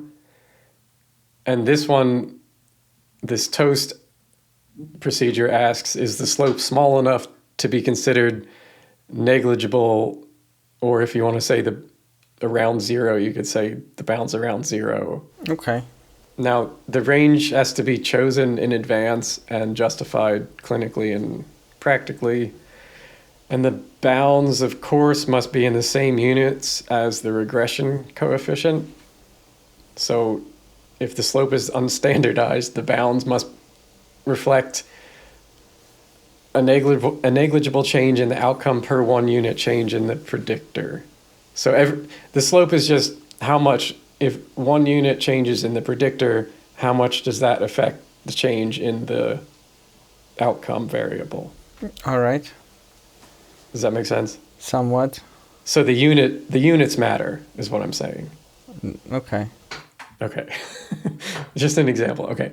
So let's define our equivalence bounds as 0.05 plus or minus. Let's assume we've justified that. So now we just need to find the 90% confidence interval of the slope, and it has to fall within those plus or minus 0.5 to conclude equivalence. So this is just an example with simulated data on this plaque as the outcome and days on keto diet. So let's say we estimate the slope, we do simple regression, simple linear model, and we get the slope point estimate is 0.003. So that's like, your line, you fit the line to the data. And then you have that confidence interval around that to see how precise we are in our estimation. Mm-hmm. And so that is 0.002 up to 0.004. And that whole thing falls within the pre-specified bounds that we stated before, right? Right. So we can say, okay, it's equivalent to negligible. Why aren't you saying it's negligible? It is statistically negligible. Okay. It is it is negligible, defined by what we call negligible. Okay. Now, this is the same data, but all I've done now is say, instead of days on keto diet, I've said months on keto diet. Mm-hmm. But it's the same underlying data. Mm-hmm. But because it's months, we have a larger beta. Does that make sense? Yes. Because every month change, you have to increase more, like the equivalent of 30 days or what, about. That makes sense. Okay, so then you also make that confidence interval around that slope. And if you still have that same equivalence bounds, you would conclude the equivalence is not concluded. Mm-hmm. So this is just illustrating that the units matter. When you go to months, shouldn't you adjust something to... Because you should, in theory, it feels like be able to use whichever unit and come to the same... Yes, you would have to adjust the 0.05. Okay. Yes, you're correct. Yes. All right. Very, basic understanding. Like it's nothing. Yeah, okay. Right, so the conclusion is just that the units matter. Mm-hmm. There is a way to standardize regression coefficients, but we don't need to get into that, where you could put the same bounds if it's in standardized units, but that you don't need to do that. Okay. Okay.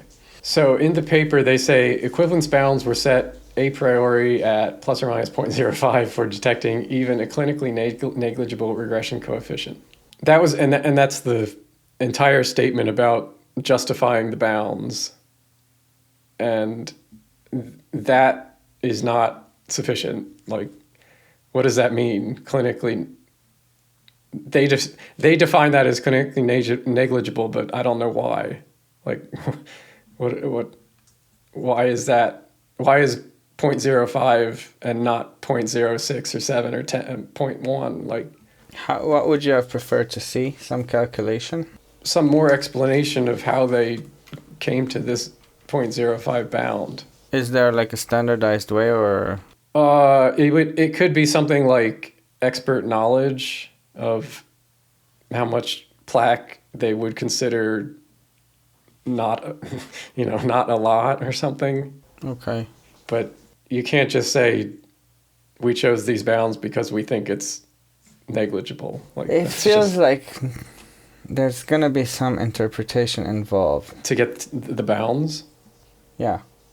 Yeah, it's usually not an objective thing. It can be for sure. Okay. If you have some, standard way to do it or something, but often it's just expert knowledge or previous, some convention. Okay, but at least I think this is not a well-justified bounds. And also, which model are these bounds for? They don't say. That's all they say. And they don't say what the units are. Mm-hmm. These bounds, they've applied to all the models. And they don't say the units, and that doesn't make sense. Right. And I will show that in more detail. But you can see so you see this null equivalence TOST. They've just listed rejected, accepted, and those are using the same bounds on all of the different models. Right. Like days on keto diet, like why would you use the same bounds for PAV, which is a percentage? Like the outcome variable is a percentage. It can only be 0 to 100%. Like it doesn't make sense. Do we know for a fact they use the same? Well, they don't state it, but every result that you look at follows a pattern that it would have to be a just 0.5 threshold on all of them. Okay. It is very strange that they use that. I think it's methodologically indefensible is what I'll say. Because it's just so obvious. Like you just don't. It's not. You just don't do that. Like. This is the basic TOST procedure. Like every textbook says, either you have to standardize the units or you have to make it different bounds for every model because the units matter, of course, because they're specific to the units of the regression coefficient. And the way they report the results in the paper is also, so they report, this is their full reporting in the paper, further in support of the null hypothesis, all TOST procedures on null association regressions supported that the regression slopes were statistically equivalent to 0 with a p-value of less than 0.01, 90% confidence interval 0.00 to 0.00. Okay. Which they're saying the 90% confidence interval on, I don't know which model, is 0.00 to 0.00. What does that even mean? I think it's implied that it's the LDL exposure model. Sure. Because that's the main model that is in the paper. I don't know what other one it could be. Why would they report the confidence interval for a different model? I don't know. Yeah. But the thing is that 0 to 0 confidence interval cannot come from the LDL-C model. It can only come from a model like days on keto diet, because it would have to be an almost 0 coefficient.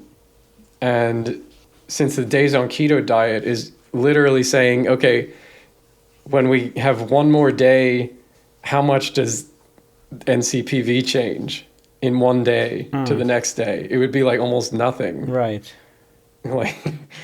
So therefore the confidence interval would also have to be almost 0. But they don't report the confidence intervals for any of the models. They only report the point estimate, the beta. And they don't report the confidence interval, which is very important, especially if you're doing this TOST procedure. You would report the 90% confidence interval for all of the models, and then your bounds for all the models. Right. They don't do that. And if you look at the standard deviation of LDL-C and ApoB, that 90% confidence interval from 0 to 0 cannot mathematically plausibly represent the LDL's exposure models for plaque outcomes under like rounding it as normal, unless they like round it down like where you wouldn't do under like all normal conventions.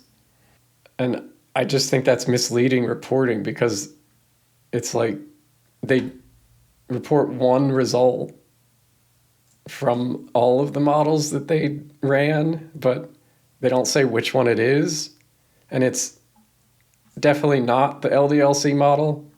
And I'll show you mathematically how it's not in the next slide. Okay. But they don't report any of the days on keto diet model anywhere in the text. So I don't know. It's just very strange. Let me get this, see if I got this right. Yeah. They are reporting these numbers for a model which one would assume is their main study's outcome and main model. Mm-hmm. But the numbers just don't make sense for it to be that. Yeah, it's mathematically virtually impossible. Like, what they could have whoopsied is just taken another model, one of the other ones that they tested, and just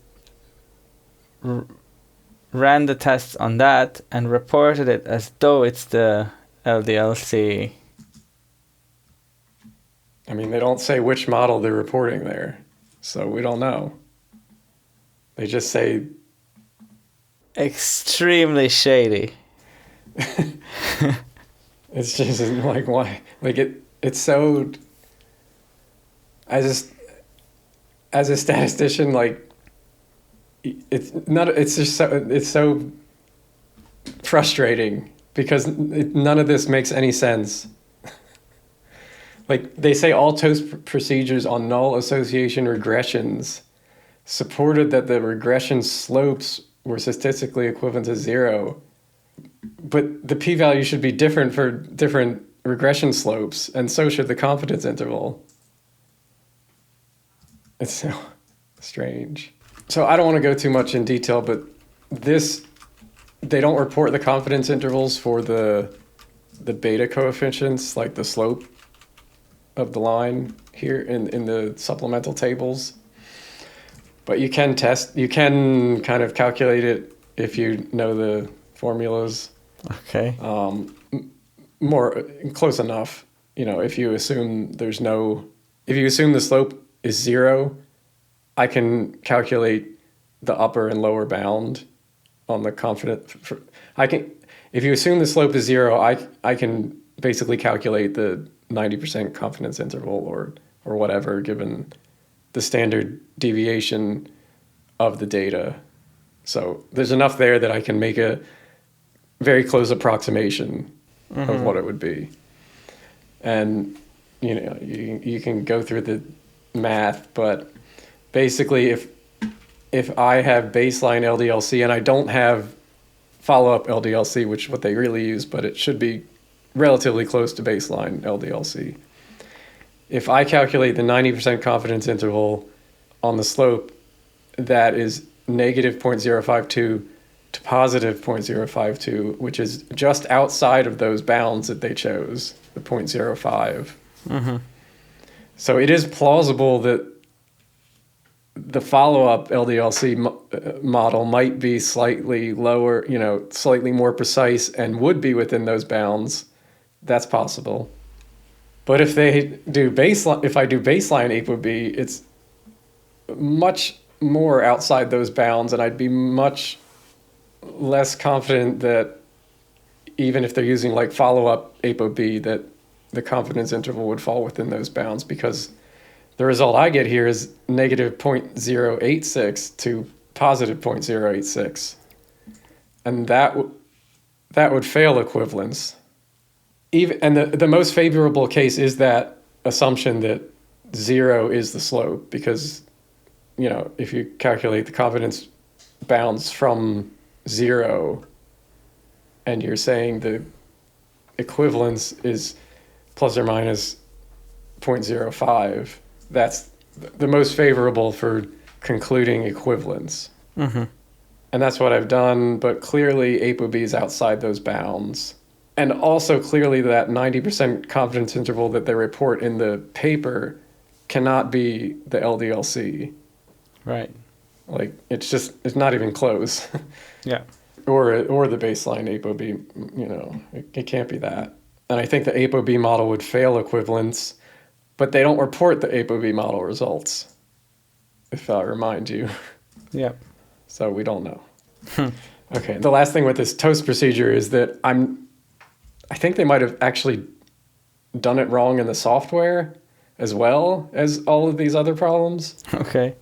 The main thing here is that they say we conducted a 2 one-sided test TOST procedure for hypothesis equivalence on the regression slope with the function parameters equivalence test, that's an R function, using default settings rule equals classic and CI equals 0.9. The problem is that CI equals 0.9 is not the default setting. Okay. I looked at, like, you can go to this link and look it up. The actual default is 0.95 for the CI, the confidence interval. And also they reported the wrong... does it need to be the default one? Wait, 1 second. Yeah. So they also report the alpha incorrectly, whatever. But the main thing is that they say that the default setting is 0.9. The default setting is actually 0.95. Now, if they set the CI to 0.90, they didn't run the standard 90% TOST procedure. They actually ran an 80% TOST confidence interval procedure, and that makes the equivalence easier to declare because the confidence interval, the confidence interval of the beta would be more narrow on the 80% test, and it would be easier to fall within that 0.5 range. Mm. But I'm not sure if they wrote it incorrectly or did it incorrectly in the code or both or something. I don't know. It's unclear. It's unclear. Yeah, and I am suspicious that they actually did an 80% because some of the accepted results, if they did it at a 90% TOST procedure, really don't make sense. Like, I also checked the delta TPV to LDL-C exposure, and that also falls outside of the 90%, but if you do an 80%, it does fall within that, which is how, they report that one as being accepted. That's this TPV here. They report that as being negligible, so null equivalence accepted. It feels like, once again, we're like reverse engineering.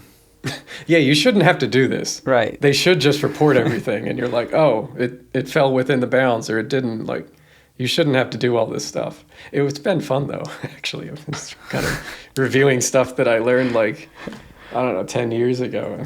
Uh-huh. It's been a good review. All right, so just to summarize this TOST mess,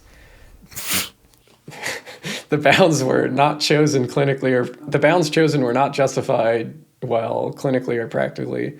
They applied the same bounds across all the models, which is incorrect.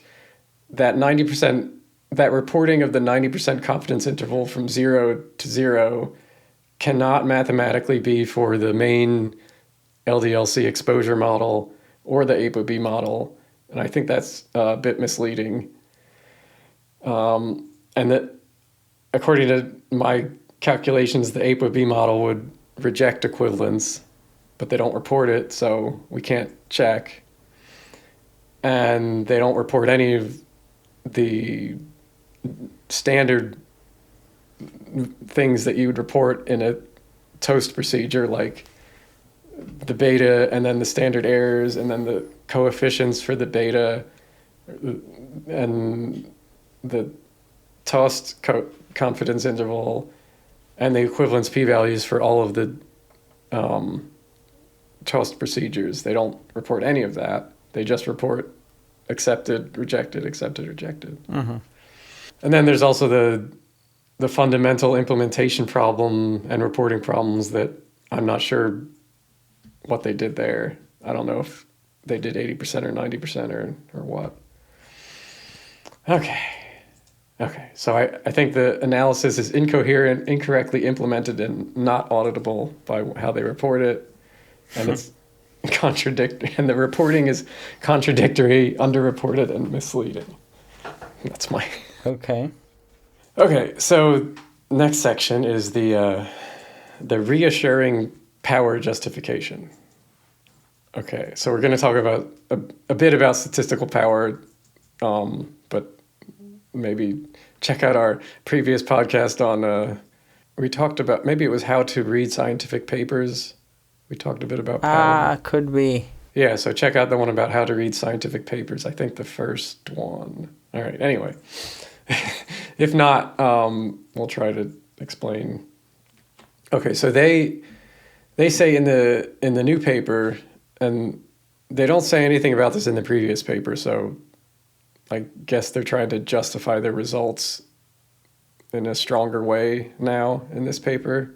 Okay. So they say, although it was not part of the original sample calculation, we estimated the available statistical power to observe an association between baseline LDL-C and plaque changes. We estimated that about 80 participants would be needed to observe an association as low as 0.3 and an R-squared as low as 0.09. Blah, blah, blah. That reassures us that the null association between plaque changes and LDL-C exposure is not due to low statistical power. Okay? Mm-hmm.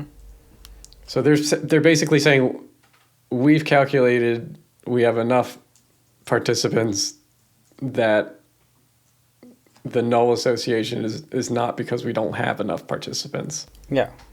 Yeah. Okay. But the problem with this is an after the fact, post hoc, assumption driven power justification. And it's not in the original study design. It's only based on this input of an observed association of 0.3, which is like the correlation. And that's kind of, they don't justify that like very well. It's kind of arbitrary. It's not tied to like a clinically meaningful plaque change effect. Mm-hmm. And the study was definitely not designed to exclude any effects smaller than this number. It wasn't even designed to detect that in the first place. But they've just kind of made this justification after the fact. And that correlation, that R equals 0.3, is a moderate linear association, but they don't show any calculation on the power to detect effects below that value. And it also, that's kind of an idealized scenario that assumes a clean linear association with the variables correctly measured, not much noise, and correctly modeled. And the actual context, I think, is very far from that. So, because you have this 1 year follow-up, you have the noisy change scores, which we talked about a lot in the previous videos. You have floor effects, you have plaque measurement variability or error, and you have these models that are very simplistic. That in the previous paper, we showed that they violated the model assumptions. I don't have the data for this, so I can't test that, but The distributions look similar, so they definitely could violate the assumptions, which is just another point against this justification of power. And the main point is that detecting an association of 0.3 is not the same as ruling out an association. So just because you can't detect something doesn't mean you've ruled out any smaller associations. Yeah. Right. So I think that they are really reaching a bit with this reassuring power justification. And I don't think that it supports the conclusion that the null finding, the no association finding, is not due to statistical power. It's not due to low statistical power. And actually, first, I will show you what they report. They report this chart. So they have power on the x-axis, and the convention is you want 0.8 power. That's here. And they have the sample size, and this is for a 0.3, well, here it's 0.31 slope, so that's the observed association of 0.3, which they mentioned. So that would be here. So that's a bit more than 80. It's like 83 or something, 82 maybe. 82 people, 82 data points, whatever. Okay. That's what they report. What they don't report is the assumed correlation versus the required sample size at 80% power. And that's what this chart shows. So this is here. So we have that observed correlation of 0.3 here, which is what they set as, I don't know, their input. And that sample size would be about 85 or so. Yeah. But only if the assumed correlation is 0.25, your sample size has to increase to 123. If it's 0.2, it's 194, and it goes up a lot from there. And if it's 0.1, you need like over 700 people. Yeah. And the study is 100. So this doesn't reassure me that they have enough power. Like you can't just say, you can't say flatly, there's no association. You have to caveat that with Right. added level of 0.3. We think we have enough power, but anything below that we wouldn't be able to detect. Okay, yeah, that makes sense. And this is just another way to show that, where you have power on the y-axis now and assumed correlation on the x-axis. And if you have 0.3, they're over the 80% power benchmark, but let's say the actual correlation is 0.2, they only have about 50% power, which is much too low. No, that makes sense. Yeah. And another thing they don't mention is that the TOST procedures that they use, and they really lean on heavily, it seems, to prove negligence, these require a totally different power calculation. Yeah. That they don't mention. And generally, you need more power. You need more data points in a TOST procedure than just a normal detection procedure. It's just a different power analysis that they don't report. And if they don't have enough for the conventional power analysis, they surely don't have enough for the TOST procedure. Okay. And also for the regression models, TOST requires, the requirement for TOST is different for each model, like the units thing, and it's model specific. It's something that you generally want to like set up your whole study to do. Like you'd want to design the study as a equivalence or test.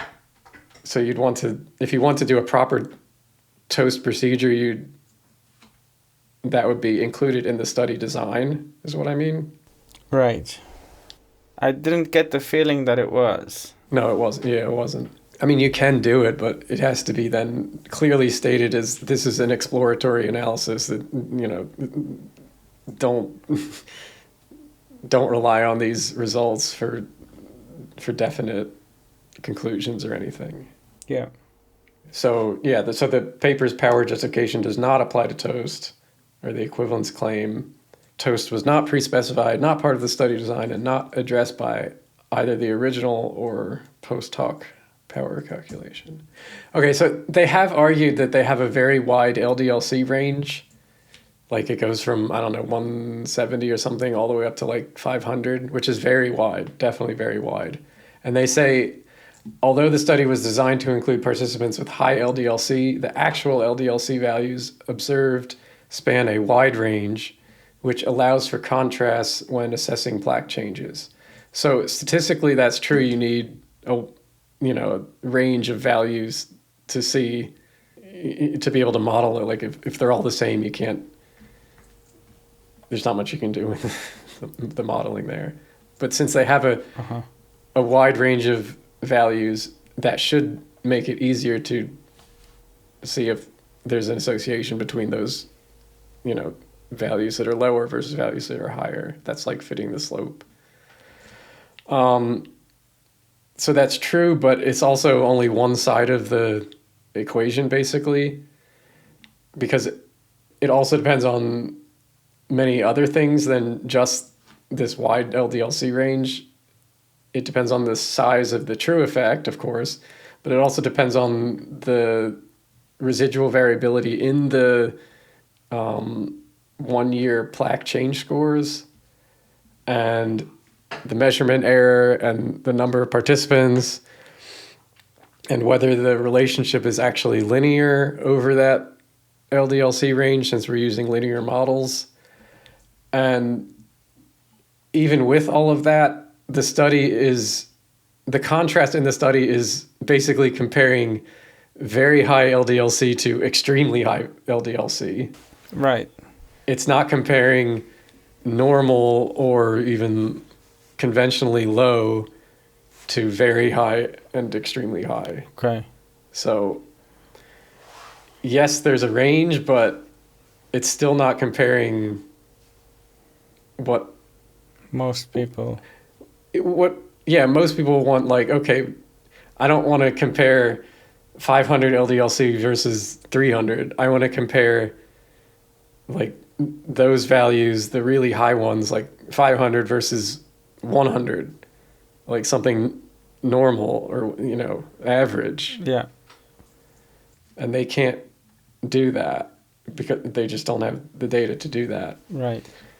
So I think this null, no association linear slope doesn't distinguish between a true absence of association or just inadequate signal to noise or some sort of nonlinear plateau relationship, or just that it's too short term.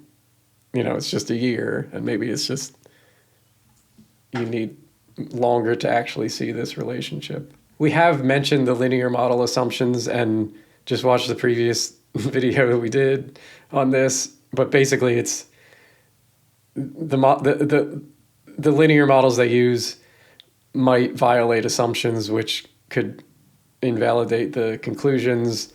I can't check them with this data because they haven't released the actual plaque data, but from looking at the distributions, they might violate the assumptions, but I can't say for certain. Okay. So this was an issue that there was before, and we're not sure if they fixed it. Yeah. Well, they say, in both papers, they say that the assumptions were corroborated. And we know for a fact that in the previous one, they were not. Correct. Yeah. In at least all the models that I could look at. Right. But they said all the models' assumptions were corroborated. And they say the exact same thing in this one, and they use the exact same function to do it, which is just like a visualization of the diagnostics. So I remember your chart of, I think, few of the models were corroborated. But no, a few of them didn't violate all the assumptions. All the assumptions, yeah, okay. Some of them only violated like one assumption that was less severe, less important than other assumptions. Right. But basically, I think they should show that diagnostics are something, at least give us some more information. Yeah. So we mentioned the Bayes factor analysis before, and they they use it as like support for their conclusion that the no association models are valid and robust, and it's just like another confirmation that they're getting a real result with those no association models. Right. Like specifically the LDL, of course, and ApoB. But basically they say Bayes factors were calculated using Bayes factors regression BF, that's the function in R, with default settings.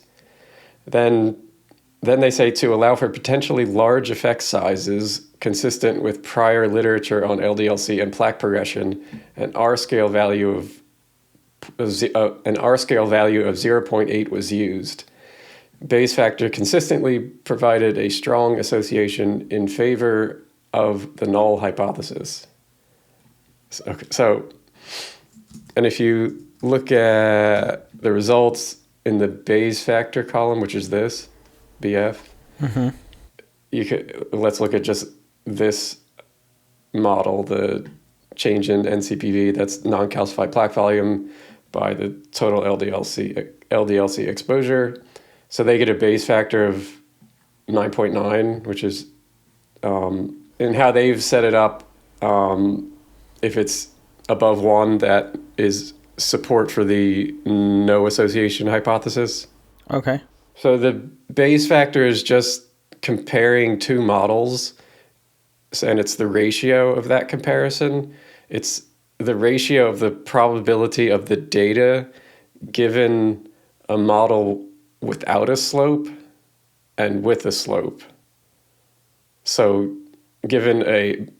maybe more simply, given a model that says there could be an association with the two variables versus a model that says there is not an association.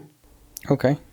And it's Bayesian analysis, so it's a bit a different way of thinking than regular statistics. So I remember we've gone over this in a previous episode. A little bit, yeah. But you look at how well the data would fit the model instead of how well the model fits the data. Okay. On a high level. So here in Bayesian analysis, you need a prior, which represents your prior beliefs in like the strength of the effect. Okay. Meaning the strength of the effect of the LDL on plaque progression. So the R scale value that they're talking about here, that value represents your prior belief in the strength of the effect of the model, of the variable on the association. Yeah. And if you think there's going to be a strong effect, then you put a higher value. But if you put a high value for the R scale parameter, and there's not a very large effect, there's like a moderate or low moderate, the analysis will think that there's probably no effect because you thought there would be a really large effect. So it'll kind of push the results towards thinking there's no association. Okay. I mean, I have statistical questions, but I don't think they're relevant to this paper right now. So They're probably not. Like, this shouldn't be I don't want to explain the whole Bayesian philosophy. Let's stick to the. Yeah. And the basic thing is that generally in these Bayes factor analyses, you would show a sensitivity analysis using different values of that R scale. And that's what I'm doing here in this chart. Okay. So we have the Bayes factor on the y-axis and then the different R scale continuous values. And the package has 3 named values, which correspond to these names, medium wide, ultra wide, and that corresponds to these actual values in the package. Okay. So the default one is about 0.35, and that if you can I am able to recreate the results just because they're just some basic inputs. It's a simple model, and with a function you can recreate the results using just these summary inputs. So we don't need the whole data set, is what I'm saying. Mm-hmm.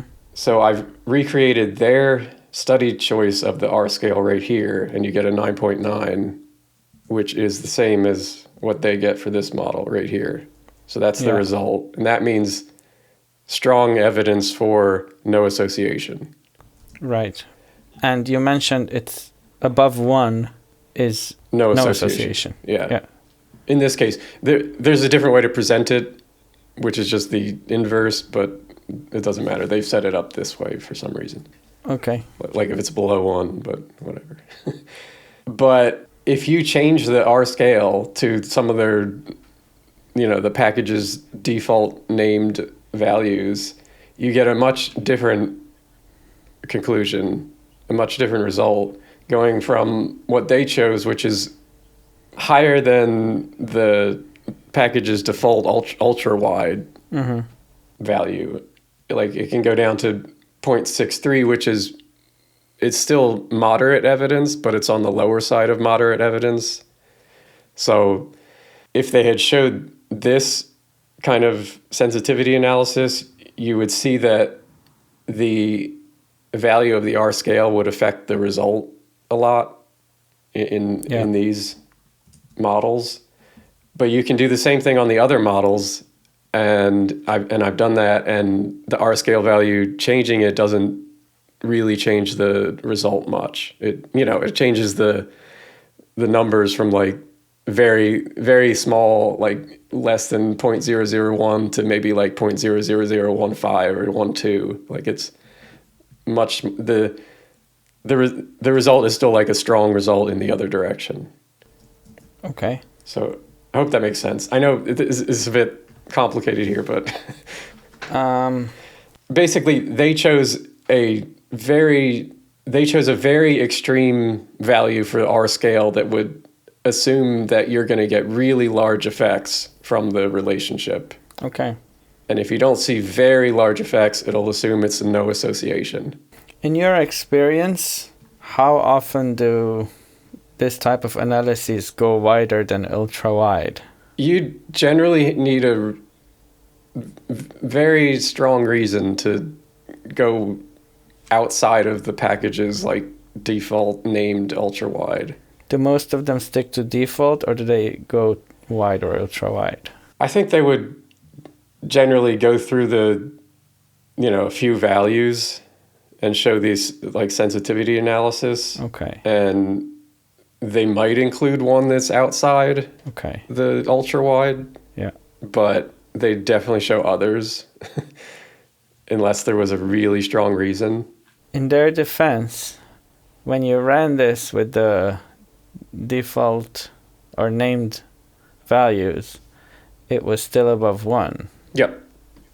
Yeah, it's still considered moderate evidence for no association. Mm-hmm.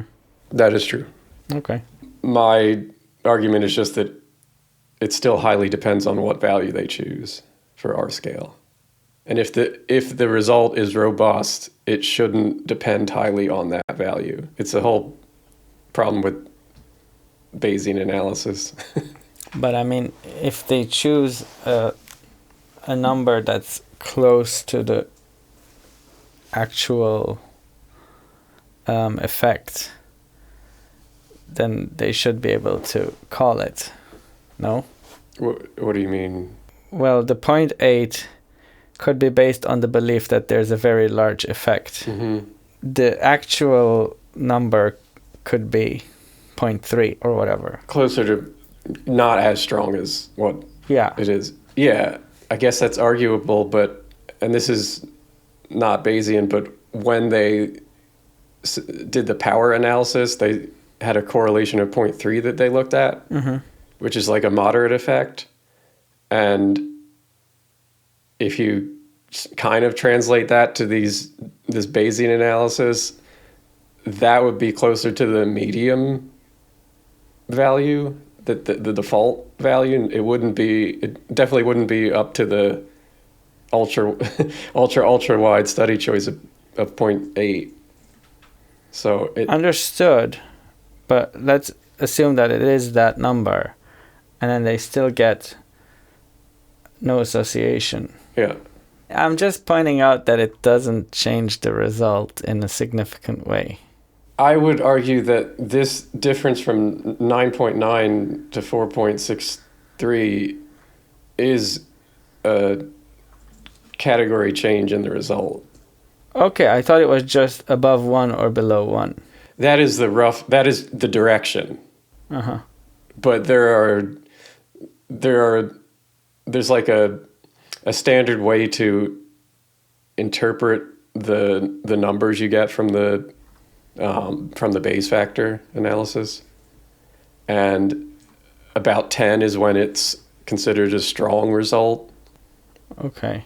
And below that, I think about 3 is when it's below 3 is considered very weak, like it's almost very unclear. Okay. And then above that is moderate strength. So, all right. Okay. So the next slide I have is like overstated overconfidence in the null results.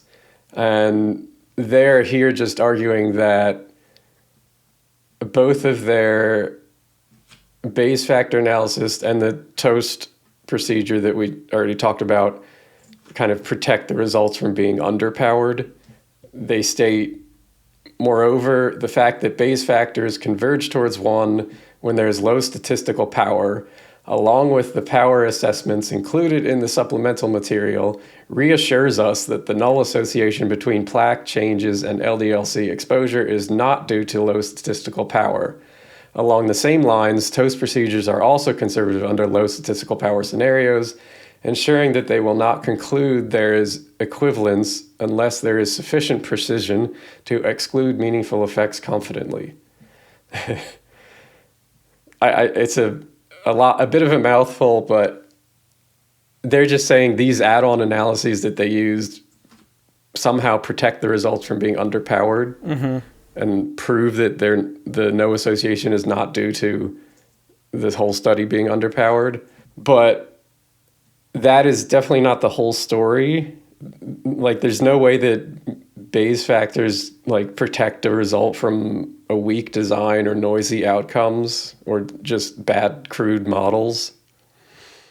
Just because there's a Bayes factor that's away from 1 doesn't magically mean that there's enough information or enough power to rule out smaller effects. Mm-hmm. And as I just tried to show, the Bayes factor analysis can depend heavily on the alternative prior. That's the R scale value. And it also depends on, are you using the correct models? How noisy is your outcome? And other plaque measurement limitations. So there's nothing about like getting a high Bayes factor that necessarily has to mean that your study is well powered for the result. Gotcha. It can be, but there's also another explanation that is the opposite, that is just as possible. And the same thing with the TOST, like that depends on the bounds that you choose, and they have to be justified, and they can't be arbitrary.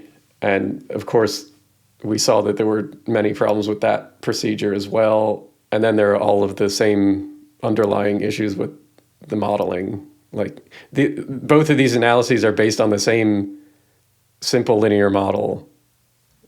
That's the foundation. Okay. And they don't magically fix any like design problems or anything. And they don't make a weak model strong. They make weak modeling appear like it's more rigorous by adding these like fancy sounding statistical methods. That's the impression I got Yeah. when you started going on about TOST. Yeah, it's I do find it a bit strange that in a kind of exploratory analysis, they're like just then like hammering on like more fancy statistical methods. They're not really fancy, but you know, it sounds fancy to somebody who's not familiar with this stuff. But it doesn't like magically fix things. Like the base factor, it sounds complicated, but it's literally one line of code. You don't have to be like a statistical Jedi or something to run this and interpret it. Okay. It's really basic. Okay, this slide about the tables and reporting fail basic standards is just me complaining about the basic sloppiness of the reporting of any basic statistical summaries or numbers or modeling.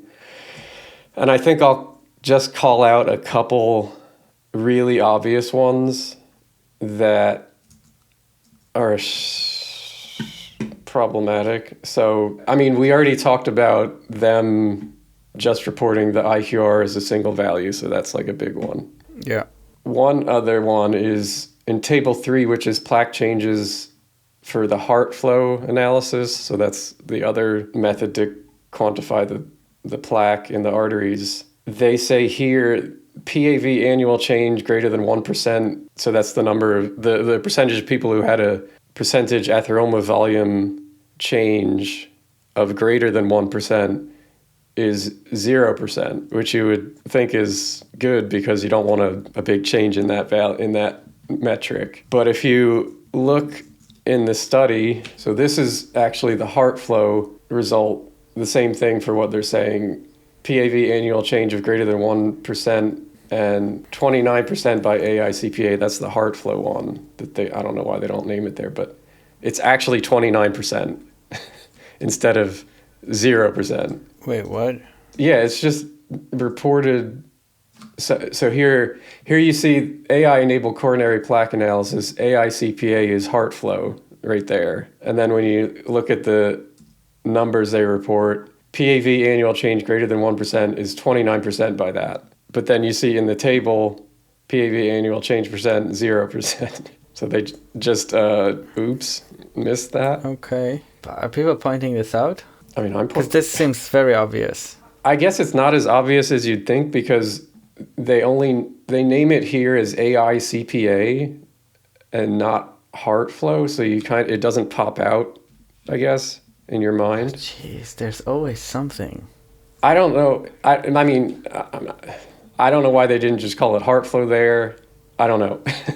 But it's clear in the table. The table says heart flow, of course, so that's clear. But yeah, so that's probably the biggest one. There's a lot of like ones that seem to be maybe a rounding error or something, or other things where it's 70% in the text and it's 73% in the table, and then 93 versus 94. Like, okay, but you know, why can't we be consistent? And one issue is the table. All the tables say n equals 100, but then the text says like 15 of 99 or 33 of 95, and there's no explanation what numbers they actually used in the modeling. I don't know if they used 99 or the full 100. I don't know. Because if by accidentally, of course, they happen to forget about 5 of the most extreme results, it could change the outcome significantly. It's possible, but that's just speculation. I mean, okay. I don't know. Maybe I had once asked you if the journals do any kind of vetting. Yeah, that's peer review. Yeah. But I would assume things like this would get caught up. Some of these at least should get caught in a journal peer review. Yeah. But remember, this preprint hasn't been peer reviewed yet. Mm-hmm. But still, like, this is just really sloppy. Like, if there's like 1 or 2 errors, fine, but not this many. And let's see, another one is just the whole modeling table, and it's similar to the previous study that they just don't report, like I mentioned, any of the confidence intervals, and they don't fully report what you need for the TOST procedures, and of course they don't report the ApoB model.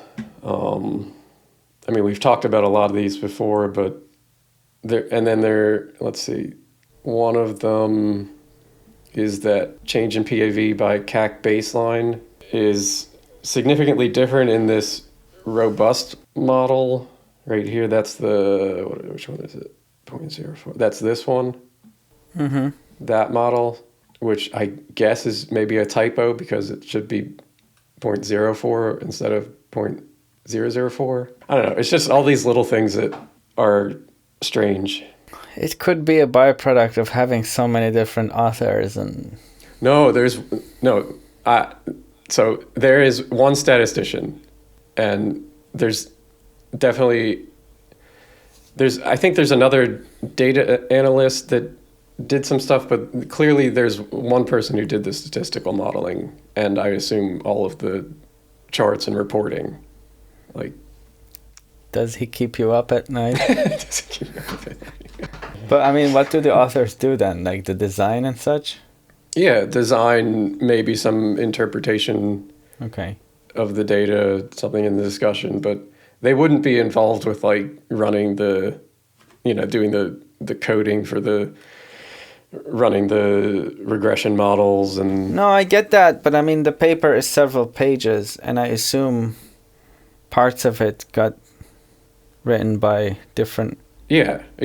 So if the data said 0.04, that was output or by the statistician, let's say, and then the author just, when writing the conclusion, put 0.004. That could be one. Again, I'm speculating, but that could be an explanation. I can, something like that, 0.04, 0.004, that fine, it's a typo. Or that's what they want you to think. It's just the number of them that come up. Yeah. Especially when you say it's 0%, but it's really 29%. Like that's something that's... That one was a bit... I don't know how that would happen. Yeah. That's an important metric. That's... So, anyway... Just me complaining about the sloppiness, generally. Most of it was justified. Most of it. I know. Okay. This slide just lays out the core problem that the claims exceed the design and models. But this is very similar to what we already talked about in the previous videos, so I don't want to go too much in detail. But basically, there's a lot of model limitations and design and inference limitations that I think mean that their claim that the no association between LDL and plaque progression is like a robust result and applicable to all people who are LMHR or fit the LMHR profile. I think that's very much overstated. And I think at best you have to take these results as just describing this specific group of people and not generalizing it. And then even then, I don't think the models are robust enough to take the results as a real result, that there's no association. Okay, so just summarizing all of what I say are technical failures that we've talked about in the paper. And the first one is that we have all the carryover problems from the original paper that we discussed previously, like the change score outcome, which has mathematical coupling with baseline artifacts, and there's a magnification of noise or error in the outcome because of that change scores, and they're just very simplistic univariable or unadjusted models. And there's probably linear model assumptions as well in this data set, but it's unclear. Okay. Maybe they're not as extreme as the previous one. That's possible. And then the new ones that I've talked about are the misdefined central variable of LDL-C exposure. It is really LDL-C at follow-up, and that overstates the interpretation of the result because it's not actually exposure. Yeah. And we explained the fabricated symmetrical IQR, the interquartile range that they, I guess, made up. I don't know what else to call it, but they just made this up. And that downplays the plaque distribution, the progression of plaque distribution. And to me, that undermines trust in the entire analysis. Like, once I found that, every other result I looked at, I was just more skeptical of. Because if they would change that, I don't know. I'm not saying they've changed other things. I'm just saying it made me much more skeptical of like their interpretation, at least their interpretation of the results. Understandable. Like they took this default known metric and called it by the same name, but changed what it actually is. Yeah, exactly. Yeah. Which happened to work out in their favor.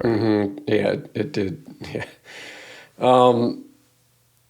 There was unclear handling in the data, and I think underreporting of the revascularization event. Like, you'd at least want to know, did they include that in the data set or did they not? Where is it included? Where is it not? The central ApoB model, the results are not reported. That's a really big red flag to me. Like, why not? They just forgot the second most important model in the paper. They haven't explained where it went? I haven't seen anything. I mean, it was in the title.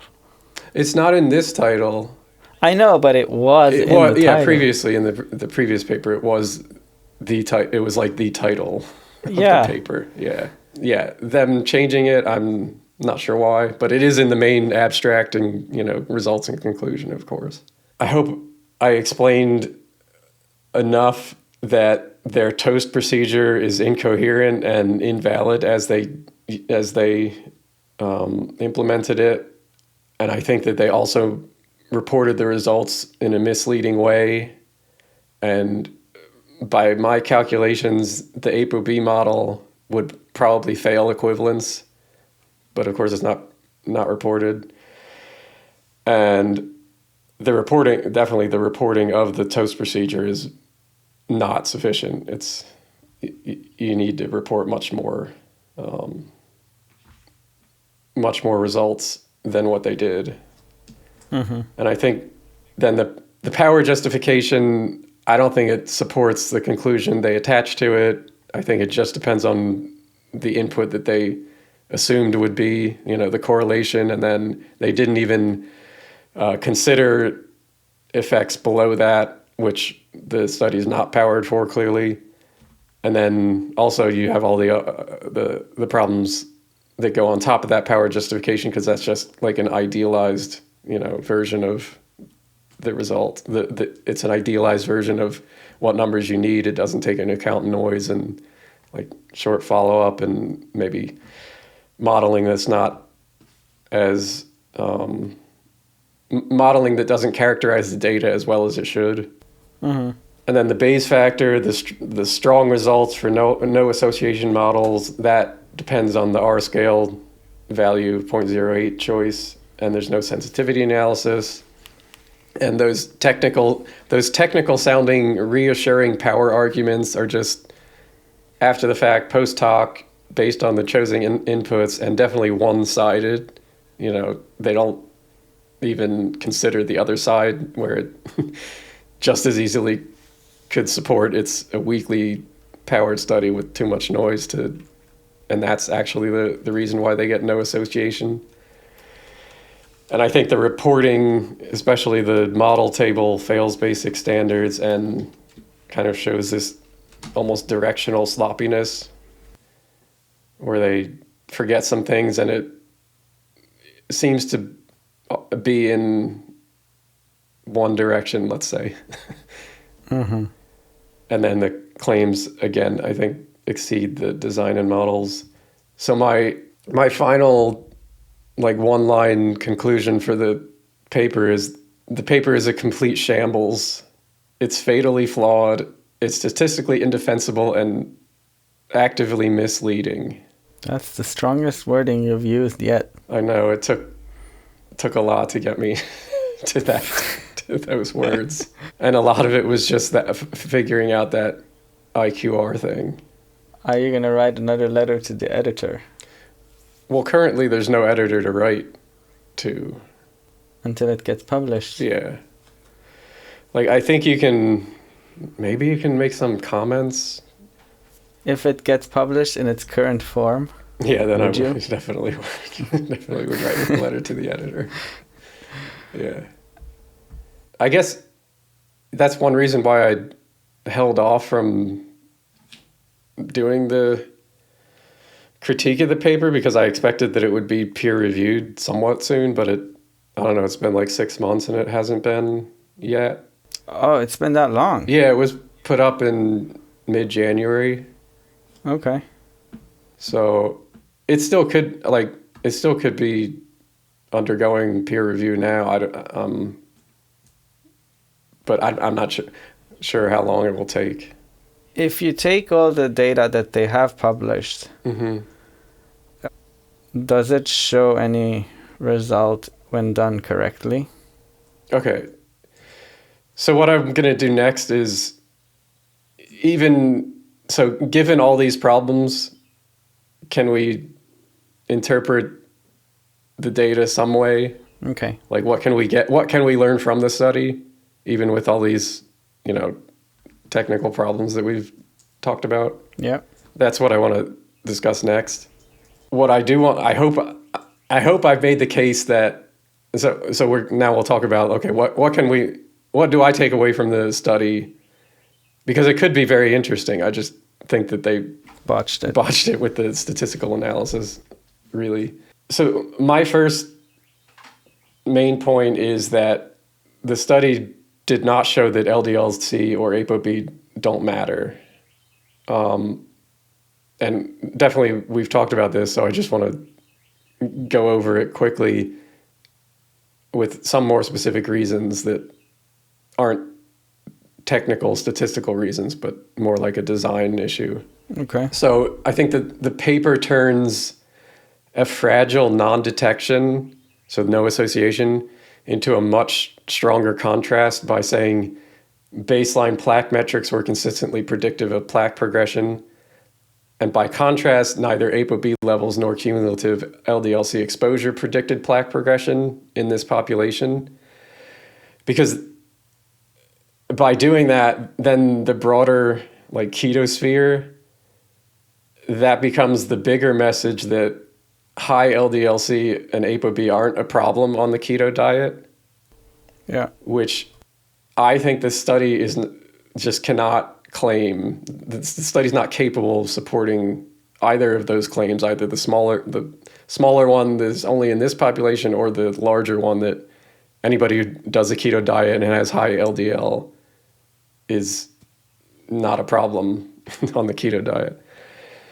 So the first point is just, I'm sure you've heard this: absence of evidence is not evidence of absence. Yeah. So that's an issue that we've talked about that a lot, that a weak, noisy analysis failing to find a clear association is not evidence that there is no association. It just could be due to all the noise and the short follow-up, things like that. Poor modeling. Just to poke at where you're going, Mm-hmm. if one wanted to show no association, how would they go about it? In a robust way? Yeah. Well, you would probably want more people, significantly more people. You would definitely want the statistical modeling to be better characterizing the data, and definitely not just a simple univariable model. you need to include other variables in the model that would affect plaque progression, because we know there are other variables that affect plaque progression. Yeah. And you'd also ideally probably want a longer term follow-up.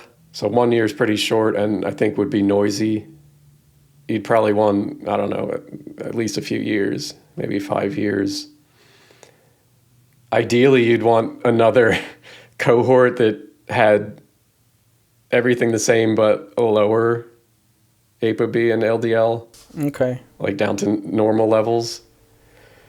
I know that's a lot harder because then you have to figure out how do you have to select for those people, or you have to somehow reduce LDL by statins or something like that, like pharmaceutically.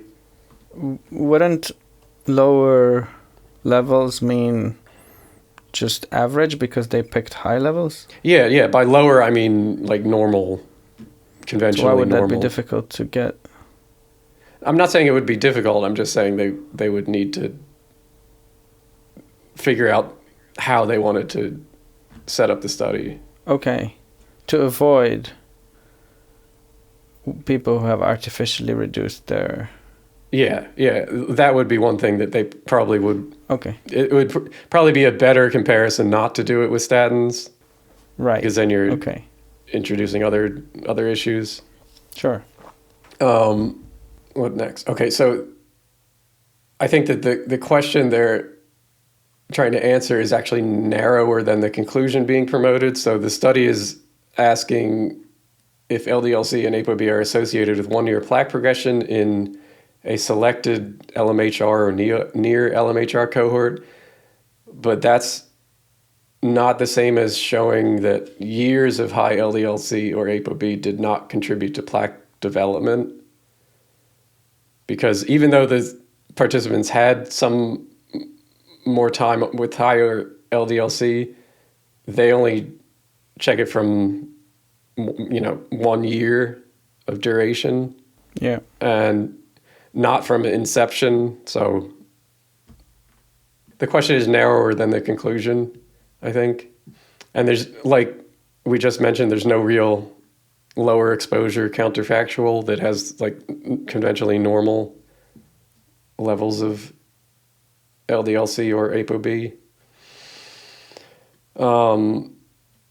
Because the study asked whether the comparison in the study is very high versus extremely high and not normal versus very high or extremely high. And I think one very important point is that this is a kind of survivor cohort, not an inception cohort. And that means that the participants entered the study after years of keto-associated high LDL-C and ApoB.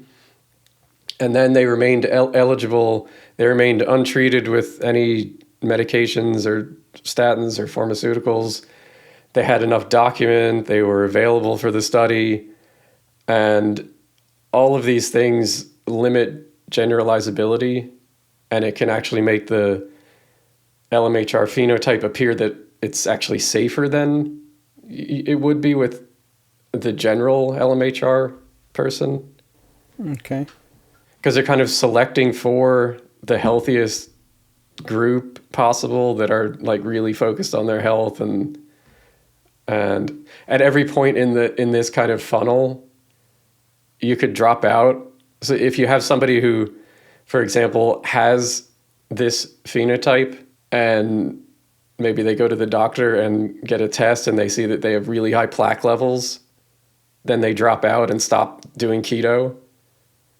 That would just be not reflected in this cohort. I can also see why they chose this cohort. Yeah, it is not a simple thing to design a study like this. So you can say that. And it's not like they had unlimited funds and time. There's a lot of problems with that. So at least when I first learned about lean mass hyperrespondence, the idea of eliminating other variables seemed sound. Like, we just want people who have high cholesterol but are otherwise healthy. Mm-hmm. Yeah, it's not a crazy hypothesis. There could be something there for sure. I'm not like theoretically against that, but it's just when they take the results and like promote it as, oh, we found there's no association with cholesterol Ever. It's fine. LMHRs don't have to worry about it. Like, it's going to change, cardiovascular practices. And I just think that if that's your conclusion, this is very much overstated. Yeah. That is a lot of the main issue here. And of course, we've talked about that the main exposure variable is not cumulative exposure, it's just follow-up LDL-C. So I think the main thing here is that the study just doesn't answer the question in a really robust way, and it doesn't answer the question what happens if you have normal levels of LDL-C or ApoB. Yeah, all right. And just any no association claim is extremely fragile. The analysis is built on a weak short-term signal. I think the model's too weak. Plaque predicts plaque. Contrasting that with ApoB and LDL-C not is just shouldn't be like a competition between the two. Like, that's a very different thing. It seems like more a rhetorical contrast, not explanatory. I mean, it feels like a slogan. Yeah, it's obvious that existing disease can predict near-term disease change. Like, that's pretty clear. But it doesn't answer the question, well, what contributed to that disease in the first place? Like, how did you go from zero plaque to some plaque? Right. We don't know. And I think that the whole analysis can be looked at as kind of this signal attenuating pipeline that many of the steps just stack these problems that would make it even harder to detect a real effect of ApoB or LDL-C.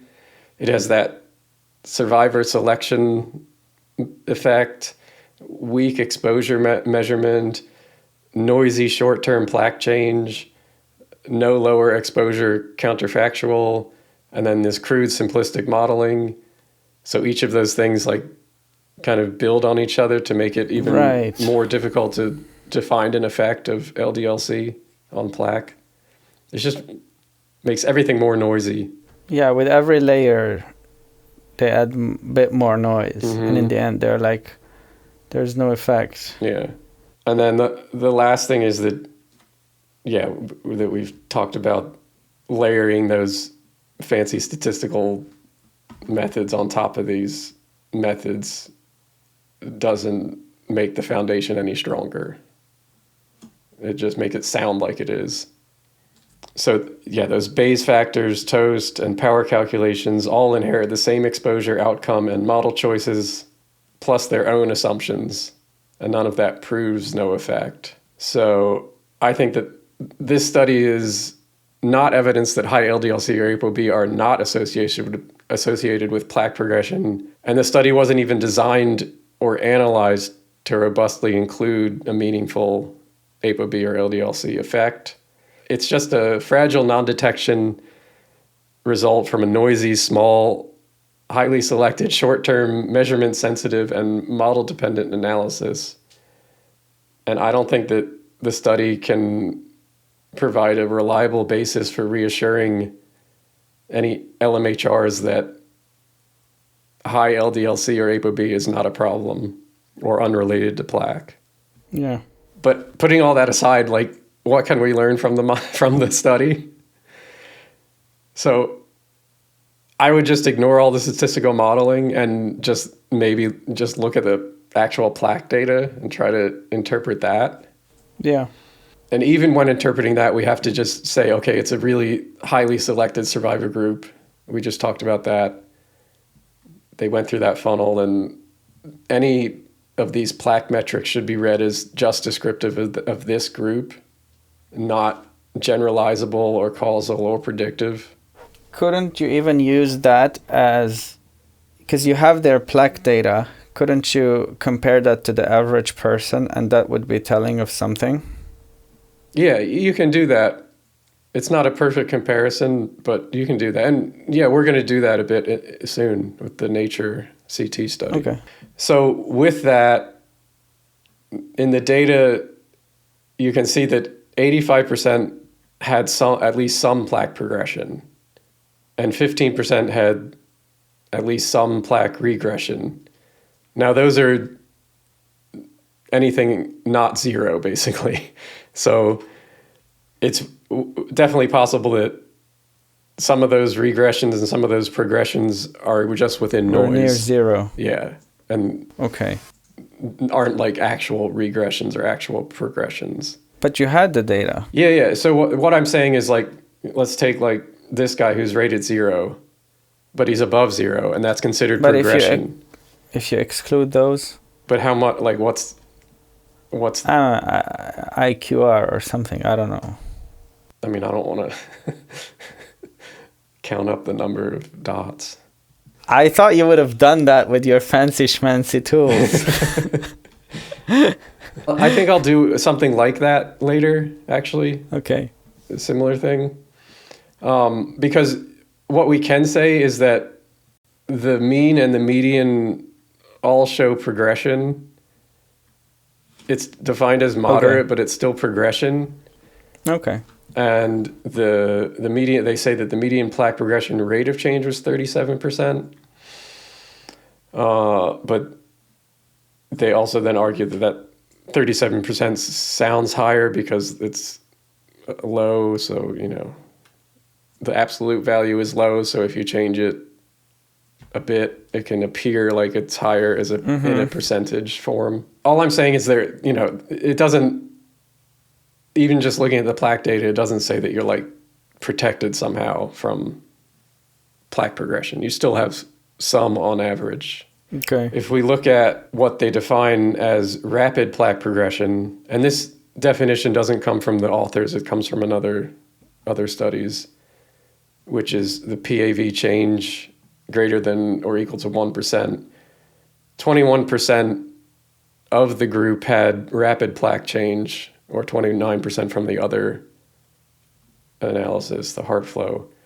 So that is significant. Yeah. It's not like a few percent, it's almost a quarter. How common is rapid plaque progression? How common? I mean, it depends on the population you're looking at. General. I don't. But it's not nowhere near 20%. No, I don't. No. Because then. Okay. Yeah. And along with that, plaque change was definitely heterogeneous. So you have that, there's a group that has very little plaque change, and some a bit even had less plaque than in follow-up. But there's also a large tail of a high amount of plaque that changed. There's definitely a sizable minority that had substantial 1-year NCPV increases. So you have to be aware of that if you're an LMHR. Mm-hmm.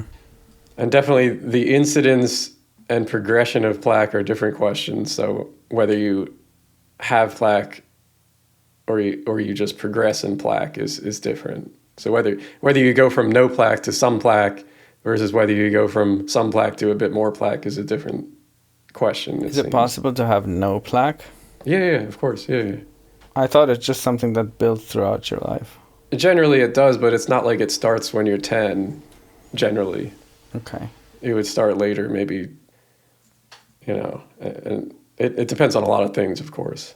Okay. If you do get it measured, if you do get your plaque measured and you have plaque, you're likely to have more plaque in the future.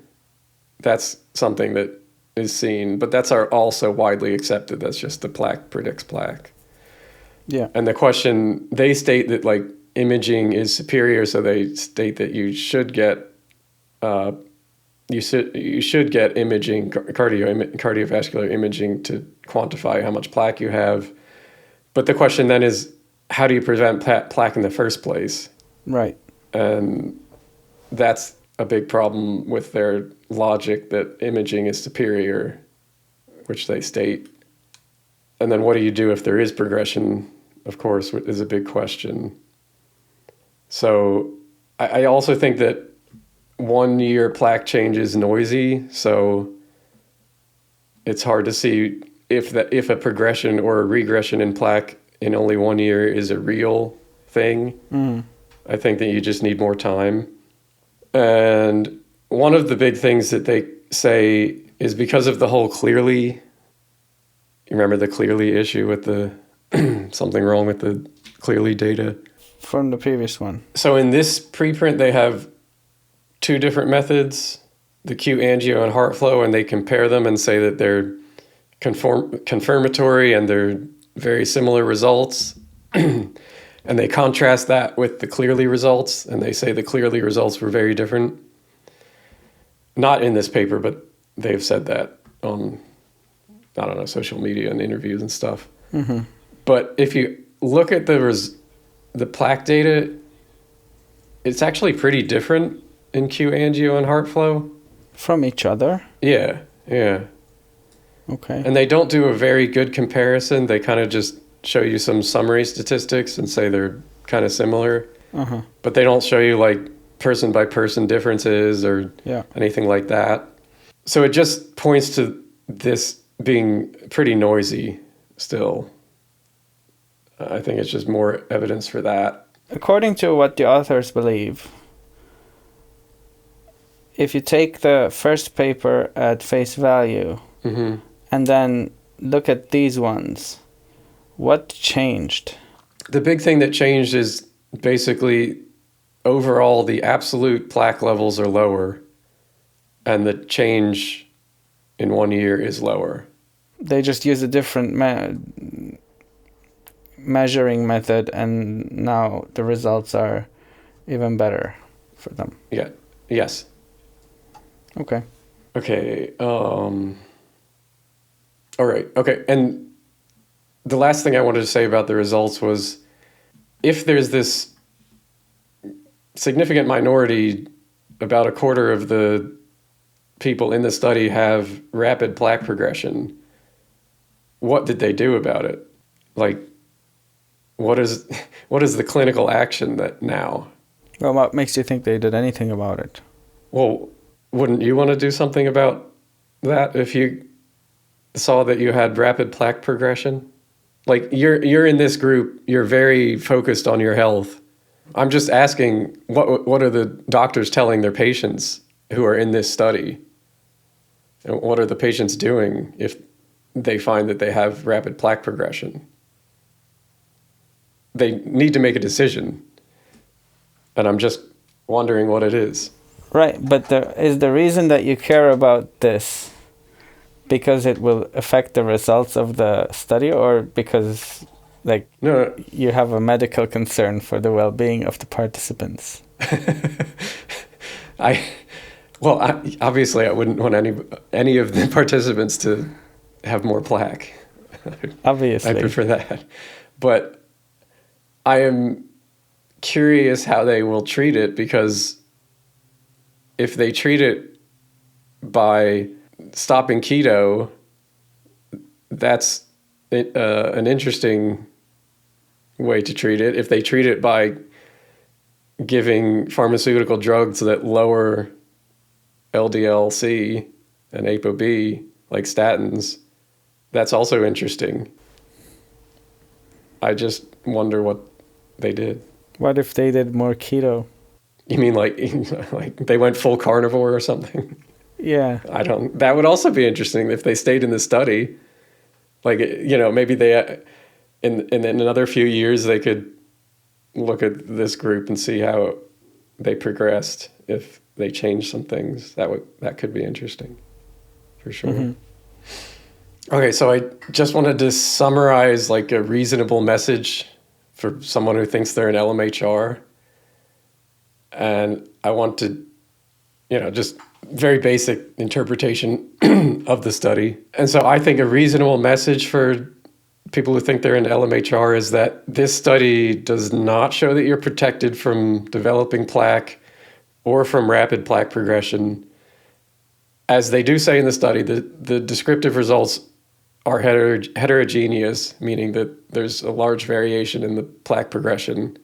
So some participants had little or no plaque progressions, and some even a bit regression. Some had most had some plaque progression, and some had substantial baseline plaque, and some had rapid plaque progression, defined as that 1% greater than 1%. So, and the progression distribution has a long tail.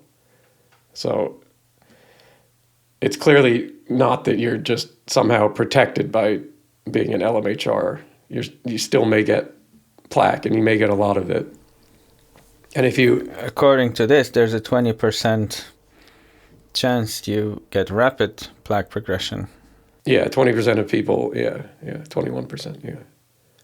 And if you if you do get imaging and you see that you have no plaque, okay, that short term, maybe that is definitely a good thing for sure. But we don't know long term what that means, like how long it may take to actually get plaque, to go from no plaque to some plaque. Mm-hmm. So I think that this LMHR as a protected idea or interpretation applies at most to a lower plaque or no progression subgroup within an already highly selected survivor group. So it's like a subgroup within a subgroup. And even with that, we don't know longer term risk. Okay. So, and if you show the LMHR pattern, that doesn't mean you resemble the people in this group, even the full cohort, let alone whether you are in the lower plaque or no progression subgroup within it. And the study just is not designed to tell, the study cannot tell whether plaque will develop over longer follow-up or whether conventionally lower ApoB or LDL-C exposure would have been better. Okay, so now I will go to the comparison with a different cohort, a different group of people. This another study that was done by different people. Different people, yeah. Okay. Okay. I'm going to talk about, hopefully quickly talk about a comparison between a different cohort of people, a different study that just came out a few weeks ago. And I only am looking at this because it was, I think even one of the authors, I think Feldman was even talking about this on Twitter or X, and kind of comparing them. So I wanted to look at that, and it's an interesting comparison because they use similar methods in quantifying the plaque, but it's a different group. So this is the study. The study's called A Natural History of Coronary Plaque on Cardiac Computed Tomography in Individuals Without MACE or Lipid-Lowering Therapy, and just published in May 2026. And one of the important things is that it's on people without any pharmaceutical intervention, so no statins, no lipid-lowering drugs. Okay. Same as the keto people, the Keto CTA study. No statins or anything with those or other drugs. And it's a retrospective natural history study on plaque progression, but it's on 205 adults, so now they have about a little over twice as many as the keto study. And you had to have at least 2 clinically indicated CCTA scans and at least 24 months apart, so a longer follow-up than keto. Sounds promising. And actually the median interval was about 5 years. So much longer baseline to follow up. One thing to note is that all the participants in the study to be in the study, you had to have a baseline CAC measurement, which is coronary artery calcium, of less than or equal to 100. Okay. So it's just considered on the lower end, and they had to have no prior or interim major cardiovascular event, and again, no lipid-lowering therapy. The plaque was quantified using Clearly, actually. Okay. So that data set that was in the retracted study. And one of the authors on this study is a co-author on the Keto CTA study as well. Okay. And he's involved in like the actual imaging of the arteries Even in the other systems? in both studies. No, but like even after, like he's not with Clearly. No, no. He's just doing the Like the imaging. scanning, the imaging, yeah. Okay.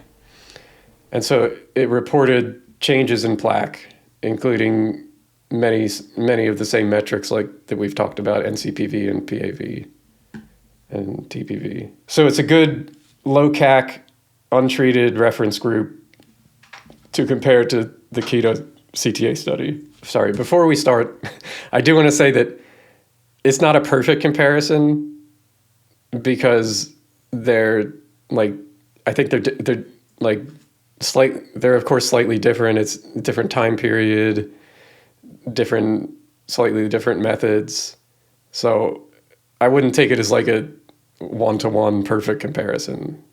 Sure. Yeah. Fair enough. But it's the best we got for now, I think. Mm-hmm. Did we say that the Nature CT was also done on ketogenic diet? There's no diet. It's diet, just normal, like that isn't an inclusion criteria. It's just. Do they have any inclusion criteria?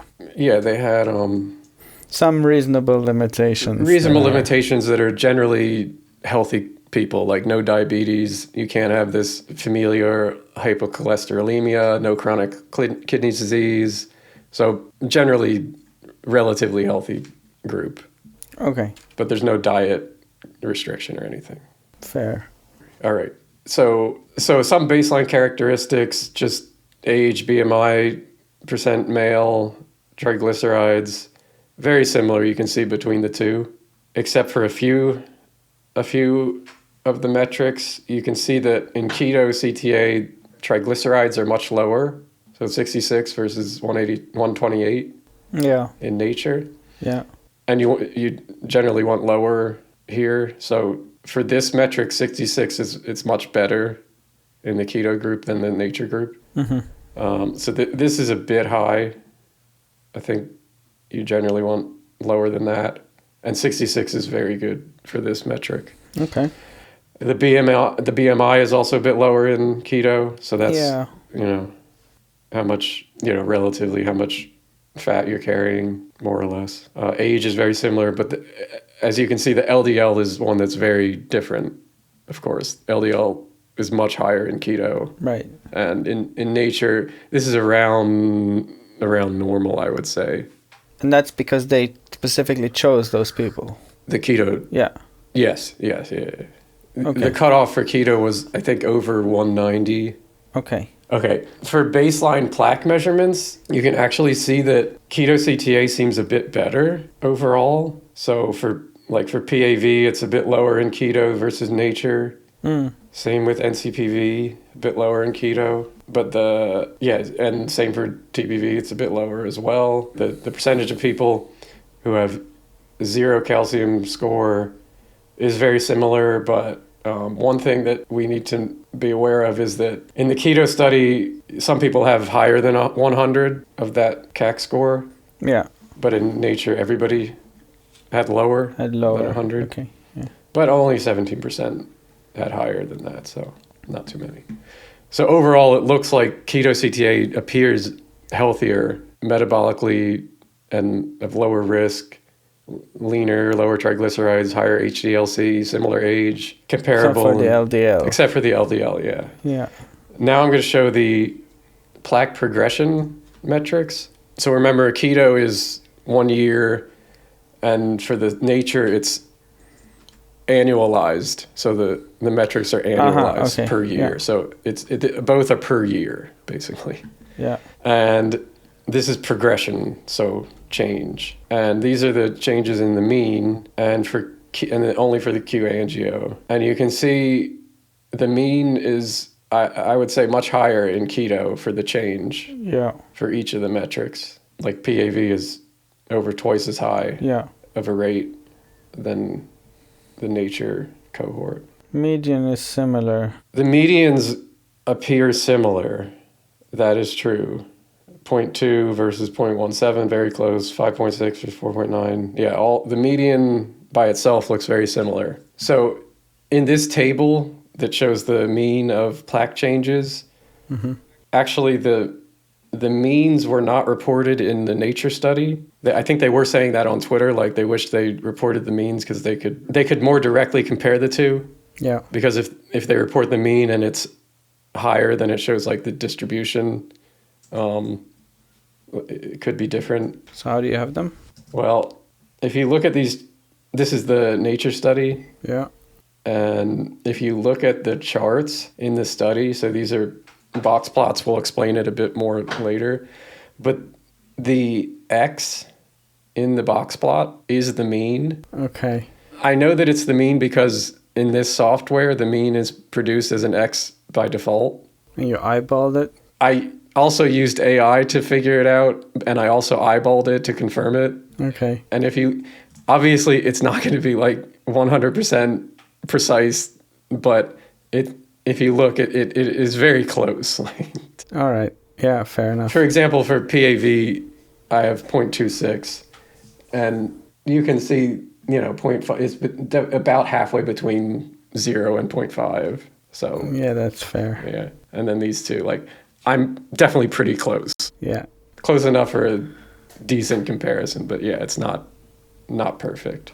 All right. Yeah, I'm not sure why they didn't just report it. They focus more on the medians here. But, I mean, you can see this is just the table of plaque changes, and they just don't report the means for that for some reason. I would have liked that, but oh well. Yeah. But at least they didn't call it something else. Oh, yeah. This is the mean, and then just... It's actually the median. or some metric they made up. However, in the Nature study, they, of course, do report the IQR as you normally would. Right. With the Q1 and Q3, and you can see that clearly here. Sorry. But the Keto CTA just reports the one number. Right. But even with just the one number, you can see the range is much larger. Yeah. Which is kind of reflected in the means being higher. Right. As well.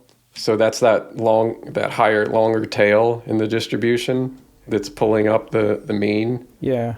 And it's clear that if we had the Q3 for Keto CTA, it would be a good bit higher than the Nature ones. But we can't compare exactly, unfortunately. However, I've put two charts together which try to compare as best I can.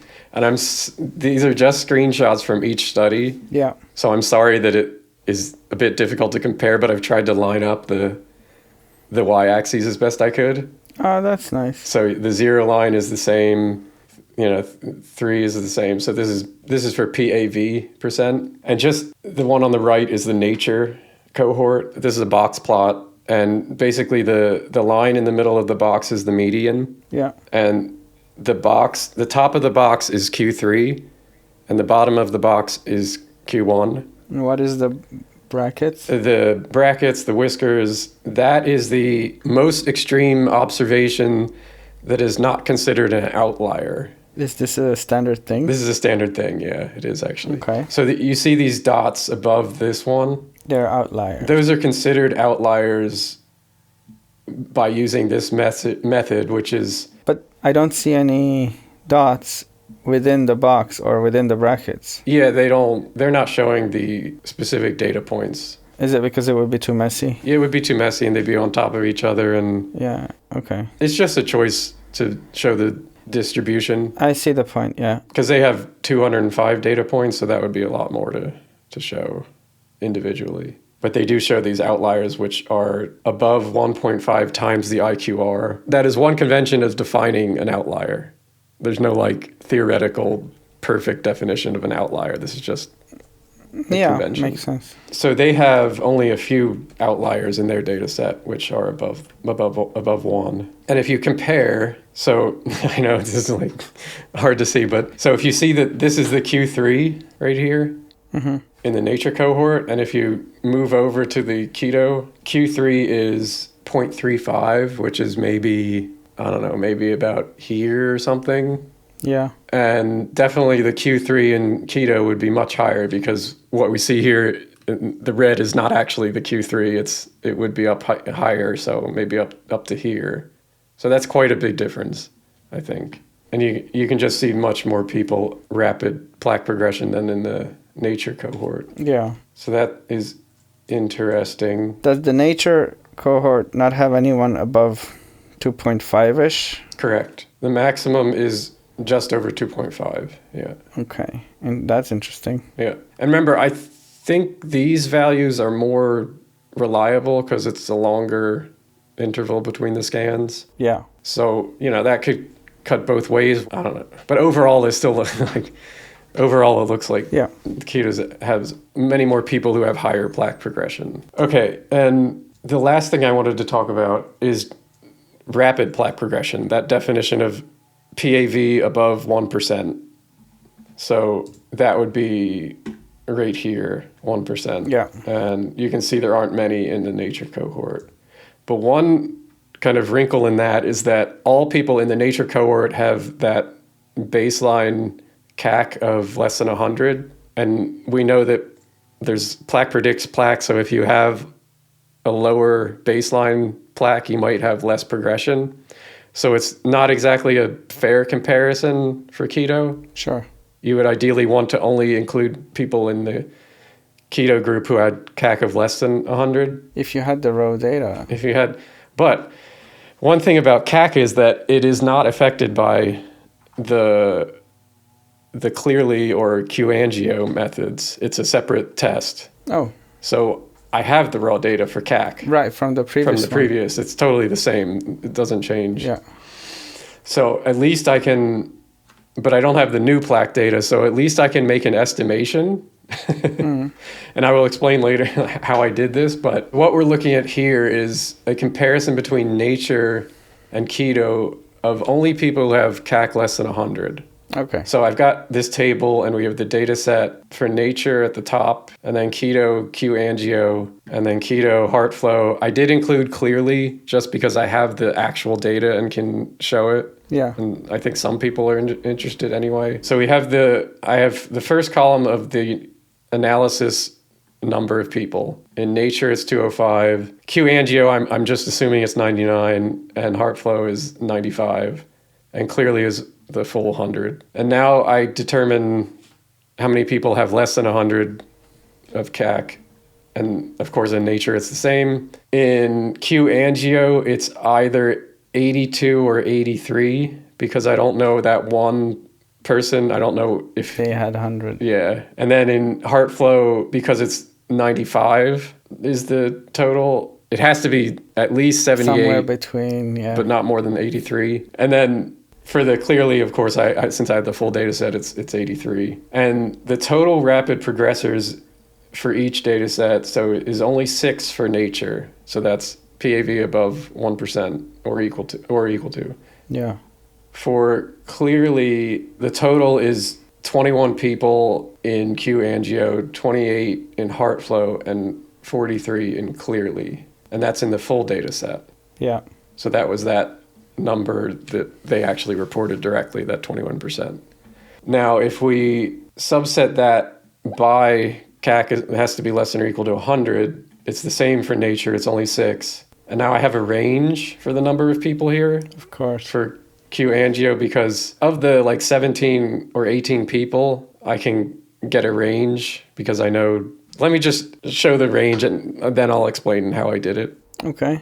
So the range of the number of rapid progressors for CAC is less than or equal to 100, and QAngio is between 4 and 21. And for heart flow, it's between 11 and 28. And I know for Clearly it's 30, and I will explain how I got this. So that means that the percentage of rapid progressors with CAC is less than or equal to 100 is 2.9% in the nature data set. Yeah. And my best estimate, which is I think a bit of a conservative estimate, is that 15% are rapid progressors in the QAngio data set, and about 24% in the heart flow. And in Clearly, it's 36%, which is pretty high, but who knows with that data set.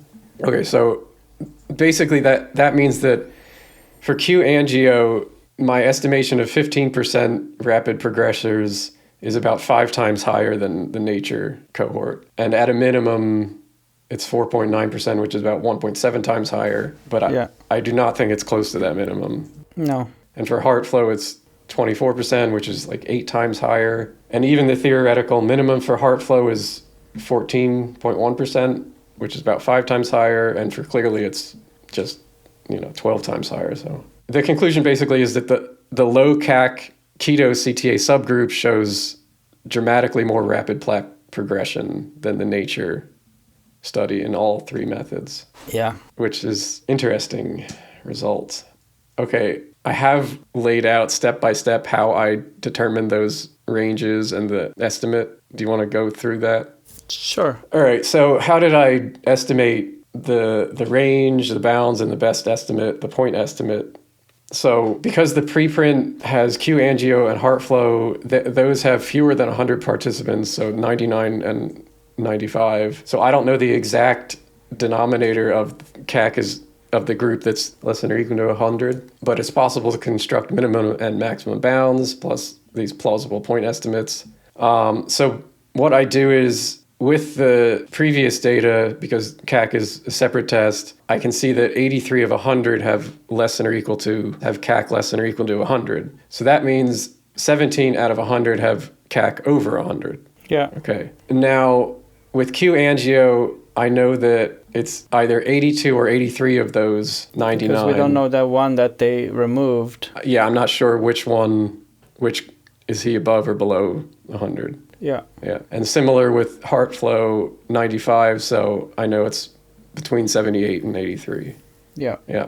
Okay. So for Q-angio, we know that 21% of the 99 or 21 participants are rapid progressors. That's reported for the whole data set there. So that means we know that at most 17 participants in the analysis could have CAC greater than 100, right? Yeah. So the CAC subgroup of less than or equal to 100 must contain at least 21 minus 17 rapid progressors. So 21 minus 17 would represent if everybody in that 21 had greater than 100. We would take them all out of that group. Yeah. Or on the other side, all of them have less than 100 in that 21 group total. So that's the range. Does that make sense? Yeah, I think so. It's a bit tough to follow, but so we know that the CAC denominator for that is as low as 82 or it could be 83, but I'm saying 82 here. So the possible lowest rate could be 4.9, which is just 4 divided by 82. So the lowest possible rate would be like 4 over 82, which is 4.9%. The highest possible rate it could be is 25.6%. And now to get that point estimate, I am basically assuming that the CAC over 100 subgroup, at least in the clearly data, the majority of people in that subgroup are rapid progressors. So in the clearly data that I have the actual data, 13 out of those 17 or 76% are rapid progressors. Yeah. So I've lowered that 13 of 17 to about 8 or 9 to about out of 17. So saying about 50% of the group that is over 100 in CAC are rapid progressors. And if I assume that there's about 50%, then I can calculate this point estimate of 15% for the Q-angio group. I know it's like... That's not what I would have done. Oh, okay. Let me educate you. No, to go back. There might be an easier way. If I was you, I would just remove Q-angio and heart flow from this comparison, because why not just compare clearly to clearly and call it a day? And then you have all the data anyway. Yeah, I see. I mean, I get the point, obviously. But if what the authors say is true and there's something like wrong with this data set... But then wouldn't it be wrong with the other one too, or is it... No, they're separate methods. So there was something wrong in their collection, or... No, not the collection, the actual quantification of the plaque from the actual quantification of the plaque amounts from the scans. So what happens is you take the scan of the artery. Mm-hmm. It's like an image, a picture of it. Yeah. And then after you do that, you get this kind of AI based method to look at the scans and tell you in actual numbers how much plaque is in the arteries. But nature did that too. Yes. My impression by the Keto CTA authors changing the company who is doing this scan is that they weren't happy with the company. I think they basically imply that somehow, I don't know how else to say it, but it's like they imply that there was some fraud in the creation of the data set from Clearly.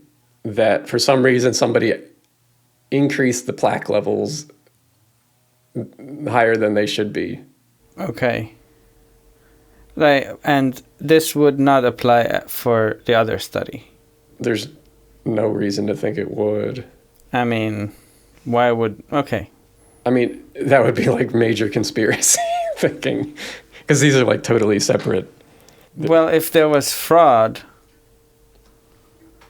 I don't know. I think it's as reasonable to assume that the fraud is still there when the other study happened than it is not. I'm just saying it's comparing the same method to itself. So one reason why they say that they think that the Clearly data set is incorrect is that it was an unblinded analysis. Okay. They wanted the scans to be read. So they're kind of semi-automated scans, like they can be corrected by specialists. Mm-hmm. The quantification of the plaque. And in the study design, they wanted unblinded scans, meaning you don't know the person it's related to. You just have an ID, and you don't know if it's the baseline or the follow-up. You don't know the time of the scan. Okay. So you would just read a scan without knowing who it's attached to. Okay. Or the time of the scan. And they suspect that it was interfered in a way that's not... And later on, they found out that the scans were not read in an unblinded fashion. Okay. And that was a big reason why they thought that the data was corrupted somehow. The whole story doesn't add up totally. I get it, but what you're showing here, back to that, is that even if you use the other methods, there's still way higher rapid progression rate. Yeah. Okay, I can see why you did that now. Yeah. Yeah, and I had to do the estimate because we don't have the actual data. And there was some talk on Twitter saying that they were going to look into it, and the keto, I guess Dave Feldman was going to report the results for the actual results for the rapid progressors for those who had baseline CAC lower than 100. Mm-hmm. But I haven't seen any updates for a while, so I thought I'd look into it myself. Also about the unblinded thing, Mm-hmm. the authors claim that that was a big issue with the data being suspicious, and possibly was why the data, I don't know, was incorrect. But it was actually the author's lab that sent them the scans that were unblinded. So it wasn't like Clearly did anything to unblind the scans. They were just sent like that. It was their mistake, the author's mistake, their lab. So What a saga.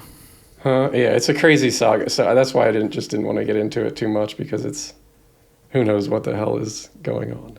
Anyway, I think that's it, actually. I think I'm done. Okay. I think that last comparison was an interesting... Yeah, I thought that was an interesting comparison. That you see two groups that are relatively comparable in baseline metrics, and even the keto group, other than the LDL-C, is generally healthier. But then you see much greater amount of people who have a rapid plaque progression in the keto group. You mentioned Feldman was comparing these. Mm-hmm. How did that go? I think they were mostly looking at the baseline metrics and the median changes, and saying that it looks, like a pretty good comparison for keto, because if you don't look at the distribution, it does actually look decent. Yeah, I'm looking forward to what the next time we talk about this will bring. I guess, yeah, we'll see if they publish this paper. Yeah. Have to do Keto Files Phase 3. Well, that's it. I think I just wrapped this up by saying that perhaps this whole saga is just a cautionary tale of what happens when a group whose financial and ideological existence is tied to the outcome of a particular study. We don't even get a transparent presentation of the data, but we do get a lot of bad statistics.